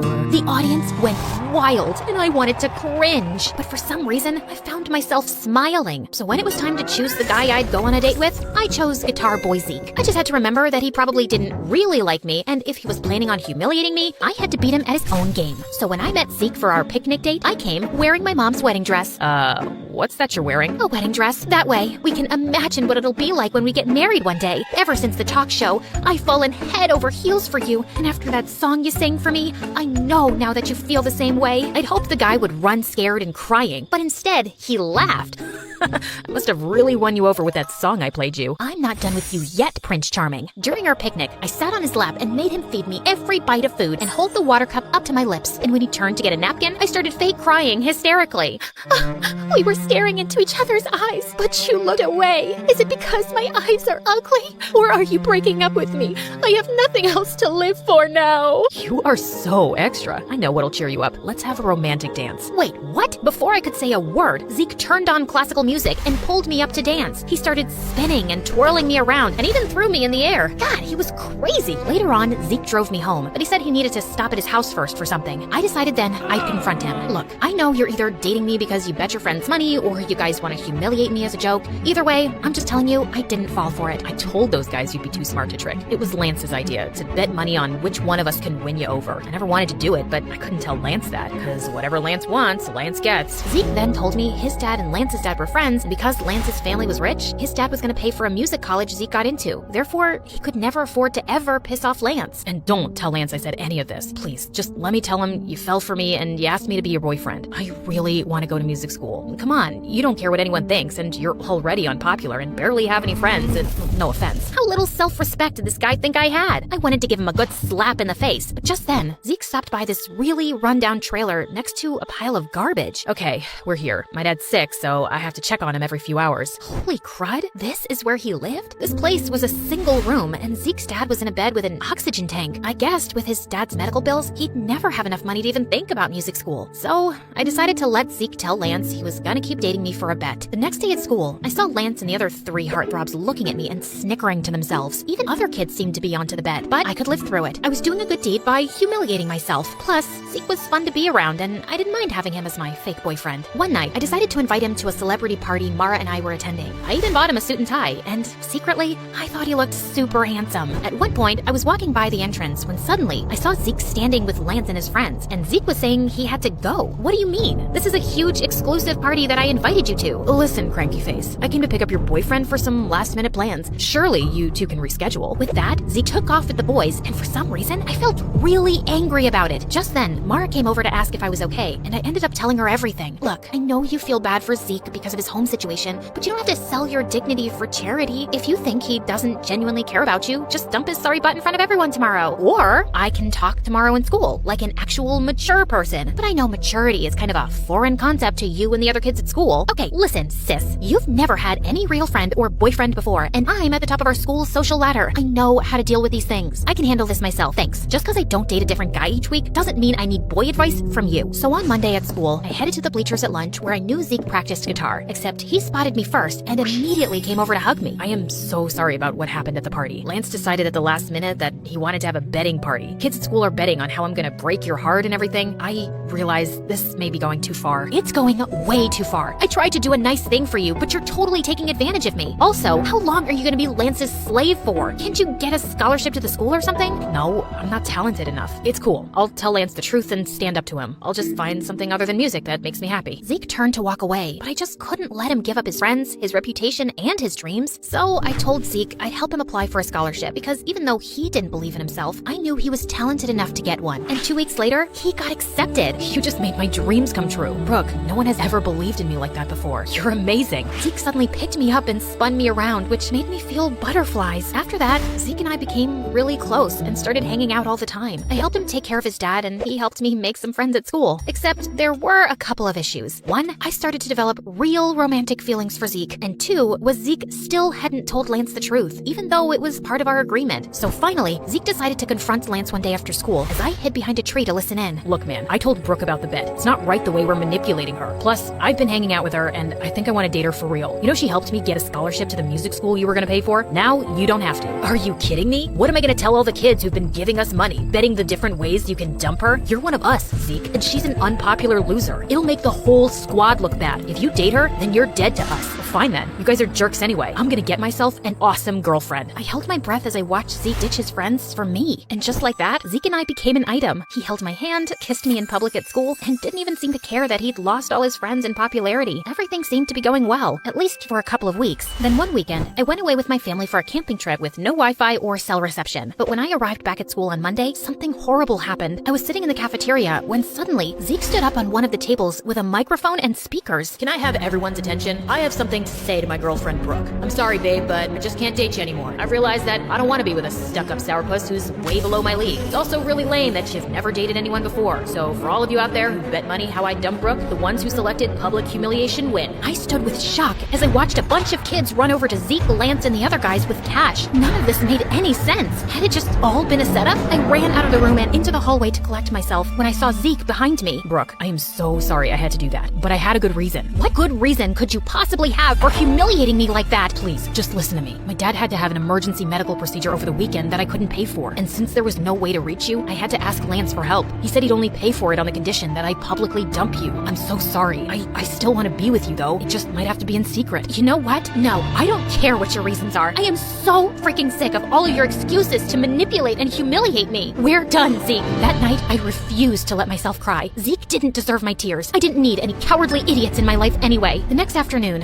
I was studying in the library when I decided to take a break for some coffee and MSA videos. But while I was relaxing, Lance suddenly sat down next to me. Ooh, MSA. I watch them on TikTok all the time. Let me help you pick an episode. If you come anywhere near me or my computer, I'll squeeze your head until your brain pops out. Oh wait, I forgot, you don't have a brain. Probably why you watch MSA on TikTok instead of YouTube. You know, YouTube, the site for smart people. Wow, Zeke must really regret dumping you. Yeah, about that. I know it was you who forced Zeke to break up with me. Why do you have to go around messing with his life and mine? The way you and your friends bet on me and tried to break my heart for fun? How sick do you have to be to want to do something like that? Maybe some people just enjoy messing with other people's lives. You should ask your sister. After all, the whole betting game was her idea. Lance got up and left, leaving me very confused. What did he mean by that? He was probably just messing with me, but I still asked Mara about it, and she got really quiet. Okay, it's true that it was my idea, but let me explain. I just felt bad because our whole lives, you've lived in my shadow. I have everything.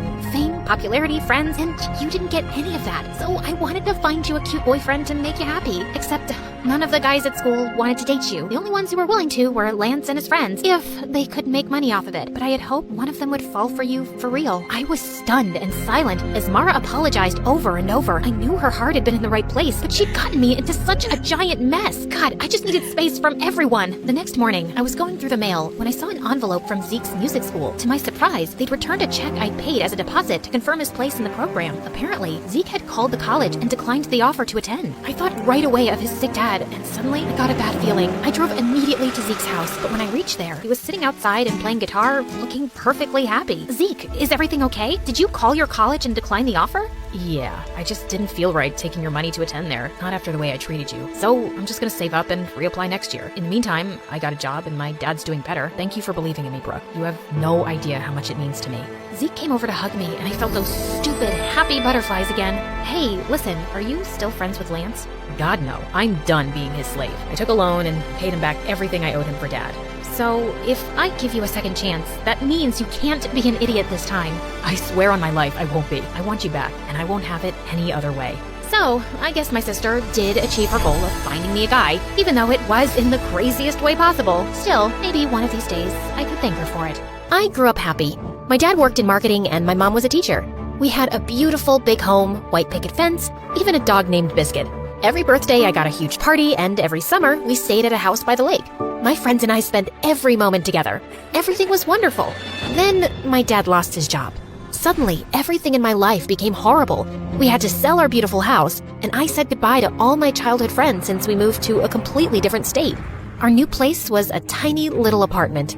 On the first day there, I saw rats. They didn't allow animals either, so we had to give Biscuit to a friend. Dad had to take on 2 jobs, and my parents began to fight all the time. I went from being happy in every part of my life to just wanting to be someone else. Without my friends or parents around, I turned to basically just watching TV. Everyone there seemed to have the perfect life. Beautiful apartments, sparkly dresses, fun parties, and friends. They also had something else in common.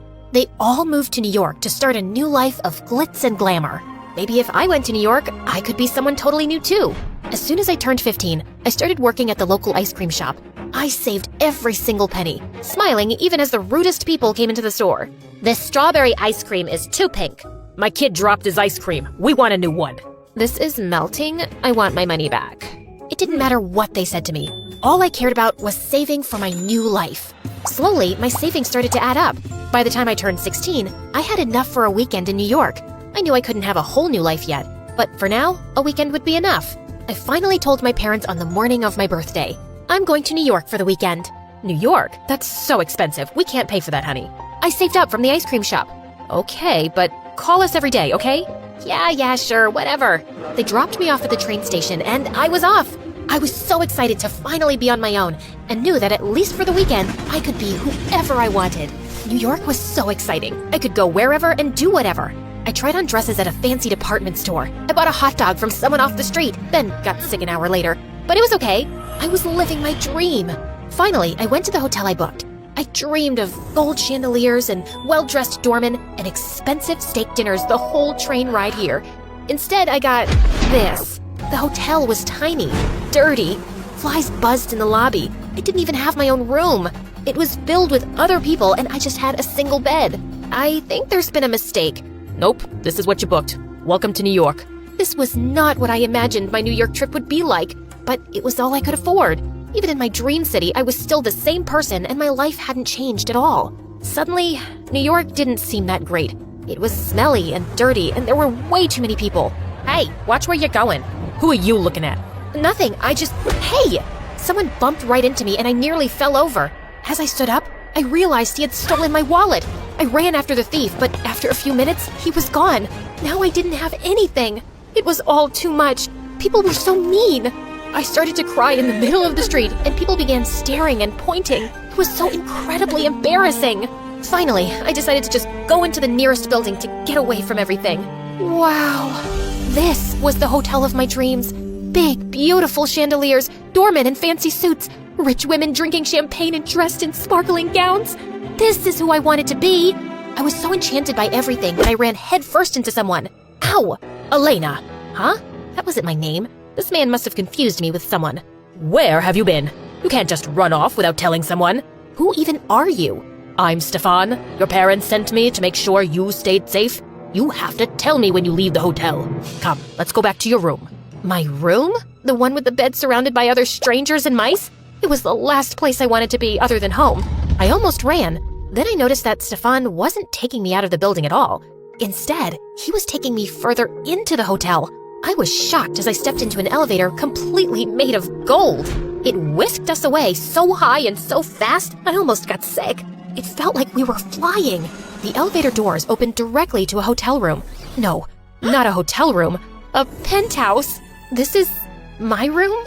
I know, it's not big enough, but you have to deal with it for now. And again, if you want to leave, you just have to ask. Your dad just wants to make sure you're okay. Not big enough? This place was a palace. Stefan left, and I had the whole room to myself. The bathroom was all marble with a built-in hot tub. The TV was huge, bigger than I was, and there were so many chandeliers, I lost count. Even the bed was luxurious, so tall and soft I could barely even climb on. Who the heck had such a nice hotel room? I knew I should have told him he had the wrong person, that I wasn't Elena and I didn't belong here. But then again, this was exactly what I had dreamed of. My stomach started growling, and I decided I would have to figure all that out later, after some free food. I raided the mini fridge in the room, snacking on soda and chips. I even ordered room service. By the time I was done, I was almost gonna fall over. Life had never been this good. My phone rang and I saw it was my parents. All I could think about was the fighting and the rats and losing our sweet biscuit. I hung up on them and decided I couldn't go back there, ever. I would stay in New York and start my life now, even if I had to take over this Elena girl's life to do it. I looked around and found her diary and laptop. I opened the laptop and, is that me? Suddenly, I realized who she was. Elena, a famous actress. My friends used to joke that she was my alter ego. Jaina and Elena sounded similar after all, except while Elena was living a perfect life, I was stuck with nothing at all. Elena would probably be back soon. If they caught me in the room, I would get in huge trouble. I had to get out of here before I was arrested or kicked out. But maybe I could go with a little something extra since my wallet was stolen after all. After changing into Elena's clothes, I told Stefan I was going shopping. He insisted on coming with me. When we got to the store, I said, I forgot my card. He just sighed and handed me the money, no questions asked. It was more cash than I had ever seen in my life. With this kind of money, I didn't have to go back to Pennsylvania at all. I grabbed a bunch of clothes and told him I was going to try them on, but as soon as I was out of view, I made a run for it. Maybe New York hadn't been that great at first, but things were going to be different now. Or so I thought. I hadn't even walked more than a few blocks when I realized I had forgotten my phone. But that was the least of my problems because suddenly, someone grabbed me from behind and everything turned dark. I woke up a few hours later, feeling dizzy and confused. Where am I? You! Hey, you! I looked around and saw a girl staring at me from across the room, but she was in total dark, so I couldn't see her. What are you doing here? I don't even know where here is. I don't even know who you are. Well, I've been kidnapped. It happens a lot, to people like me. What I don't understand is why you're here. I've never been kidnapped with other people before. Oh my god, does that mean I'm not special? She stepped into the light and I realized, Elena? That's me. Now, who in the world are you? I'm Jaina. Jaina. You seem familiar, but I don't remember meeting you at a party or a ball. We look a bit alike. As if I could never have such ratty, dull hair. Or put together an outfit that horrible. Horrible? It's your jacket. Oh my god, it is. You're stealing from me? What? No, well, kind of. Are you working with the kidnappers? No, Stefan thought it was you. Ugh, I can't believe he mistook you for me. That's so gross. I was starting to get mad. This girl was so rude. We have bigger problems here. Maybe you get kidnapped a lot, but I definitely don't. I'm gonna get out of here, with or without you. Now, are you gonna help me or not? Elena stared at me for a long moment. Fine, but only so I can yell at Stefan. The two of us sat down and hatched a plan. The kidnappers come to check on us every few hours. They have to unlock the door, which means we can escape. How about I pretend to be hurt so they have to come all the way in? Then you can knock them out. I'm the actress. You knock them out. Fine, okay, then what? We have to tell someone where we are. How the heck are we gonna do that? We gotta steal a phone. Suddenly, our planning was interrupted by something outside the basement. We eavesdropped through the door. What are they saying? They don't know which one of us is actually famous. That's why they kidnapped us both. We only have a little time then. Once they figure out which one of us is the real Elena, who knows what they'll do? Probably wonder how they could possibly have been so dumb to think someone like you could be someone like me. That kinda hurts, Oh, sorry. I'm not very good with people. They usually just want my money or a picture with me. No one really talks to me except bodyguards. That sounds terrible. I'm sorry. I gave Elena a big hug and she began to tear up. I actually liked things better when we didn't have money. Really? Yeah. My dad doesn't care about me anymore. That's why I keep letting myself get kidnapped.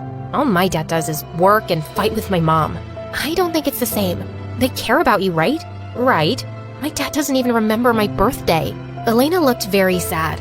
I felt guilty about not answering my parents' call earlier that day. I knew Elena would do anything to have her dad call her. Suddenly, we heard footsteps in the hallway. Quick, the plan. I hid behind the door while Elena retreated to a far corner. She started crying and pretending that she was hurt. It felt like it was straight out of a movie. One kidnapper entered the room and looked concerned. As he walked towards Elena, I used the chair and hit him. He was knocked right out. I rummaged through his jacket until I found his phone. Got it! We dialed 911. Then quietly, Elena and I tiptoed up the stairs and out of the basement. We took off our shoes to be extra quiet and snuck past one of the kidnappers snoring on the couch. We were almost out the door when someone suddenly shouted, Hey, they're getting away! One of them ran and blocked off our exit and reached out to grab us. Elena and I ran in opposite directions. We ran into the dining room. I started throwing everything I could find. A fork, a napkin, a frying pan. Throw your shoes! These are designer! You matter more than your shoes! I grabbed a plate from the dining table and chucked it at the kidnapper. It shattered against his head and took him down. Go, go, go! Elena sprinted to the door. To freedom! Yes! Not so fast, girlie. The last kidnapper grabbed me by the arm, yanking me away before I could make it out. That hurts! You're coming with me. I'll get that ransom if it's the last thing I do. Jana! Elena was standing in the doorway, frozen in fear. Why hadn't she left yet? Go! I won't leave you! Suddenly, the front door came down entirely. Give us our daughter back. Dad! Mom! I was so relieved to see them. I almost started crying. Behind them, I could hear the sirens. The police were on their way. The kidnapper's grip on my arm tightened. Where's our money? Your money? How about our daughter? You're not getting her back without it. Ow! Elena grabbed me and dragged me away from the kidnapper. Come on, Jaina, let's go! You threw the shoes! Of course I did! You matter way more than shoes. Police, hands up! And just like that, the police came and arrested all of the kidnappers. They told us that they would be going away for a very, very long time. My parents wouldn't let me go, constantly hugging me and making sure I was okay. How did you know I was kidnapped? You left your phone at the hotel. Stefan called us when the kidnappers demanded they pay up for both girls, and we realized that they had you too. We should have never let you go into the city alone. I didn't think you cared. We love you so much, Jaina. Maybe we're not the best at showing it, but at the end of the day, you're our daughter. We might not have a lot of money, but we would give anything for you. I love you too. Let's go home. I smiled at my parents, but I noticed that Elena started to look really sad. Her parents hadn't come at all. It was only Stefan. Are you gonna be okay? I'll be fine. I just wished my family cared as much as yours did. You know, friends can be family too. We smiled at each other, and I reached out and squeezed Elena's hand. Come visit me in Pennsylvania? Pennsylvania? I would love that.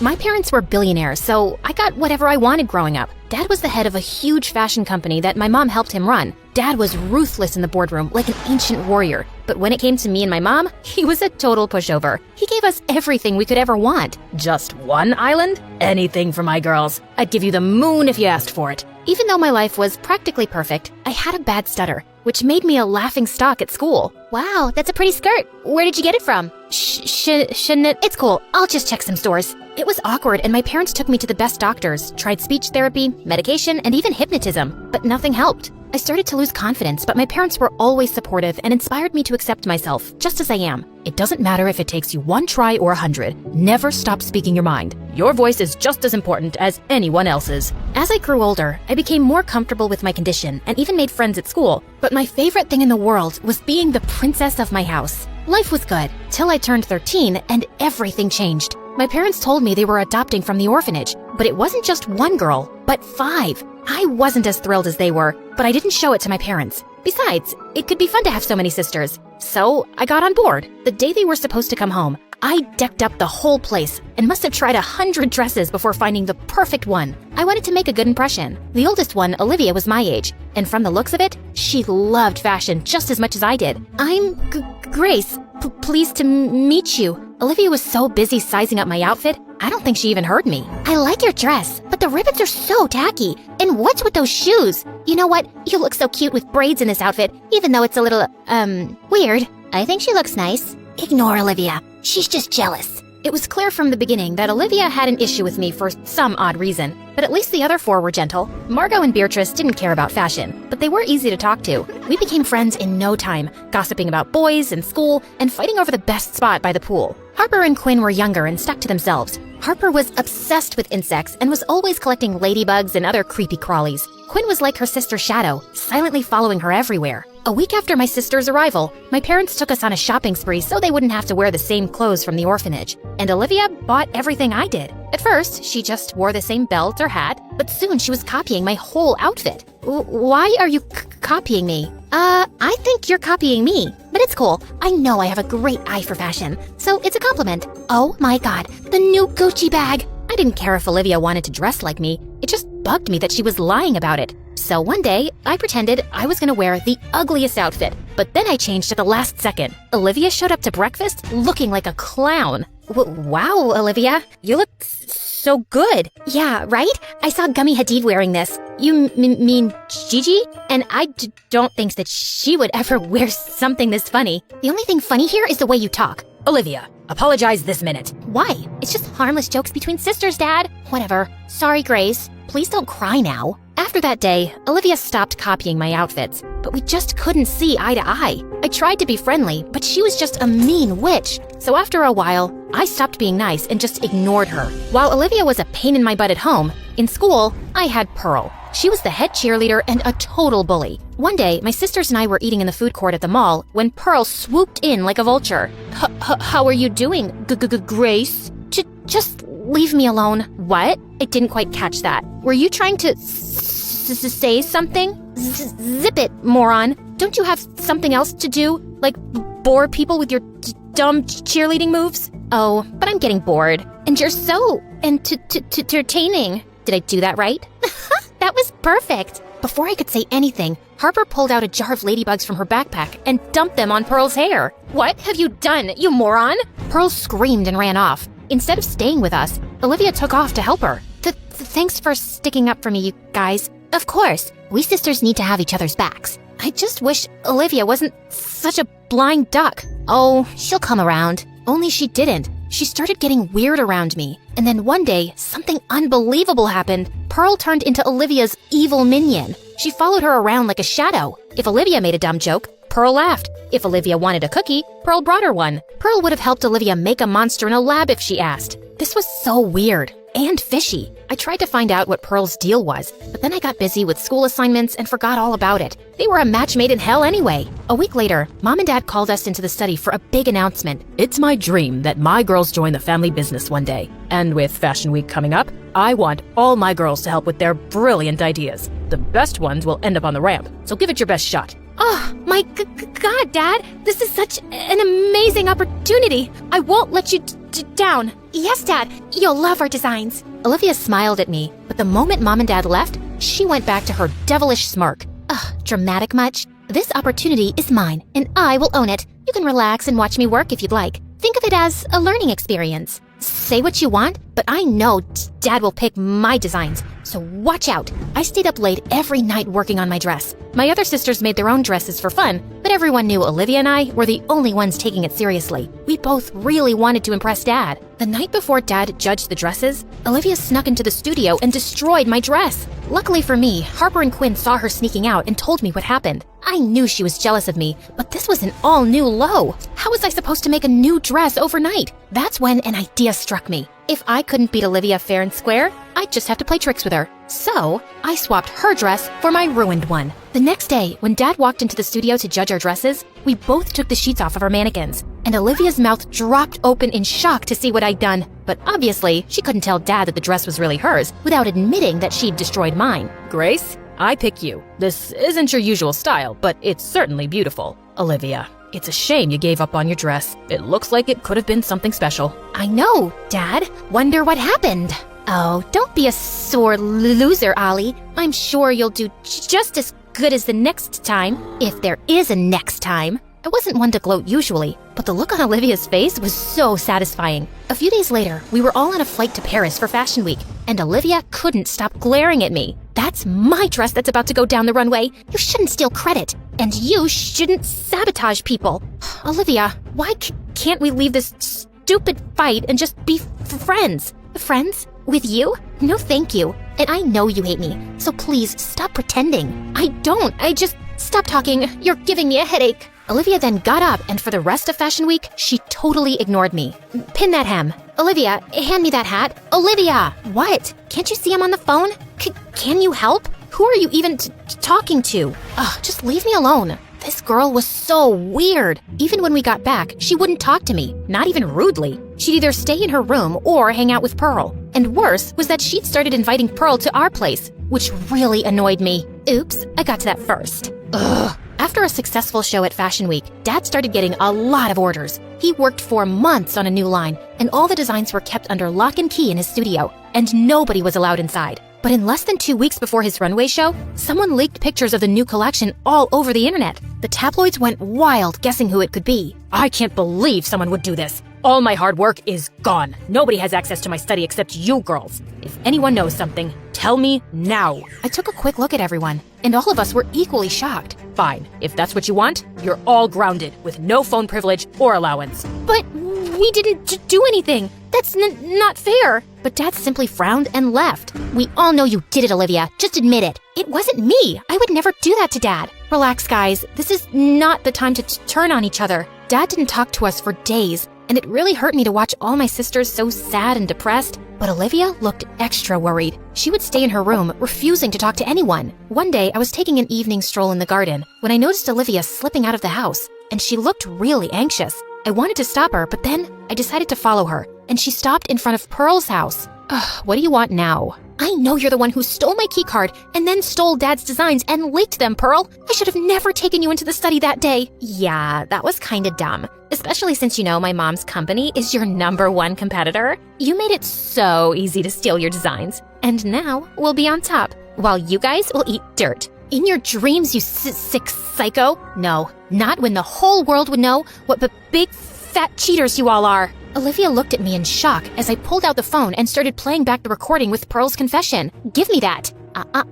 Not so easy. Besides, I've already uploaded it, so there's nothing you can do. Pearl was at a loss for words, and suddenly her phone started ringing. Must be your mom. If I were you, I'd think of going underground for a few days. Pearl ran away crying, and Olivia turned to me.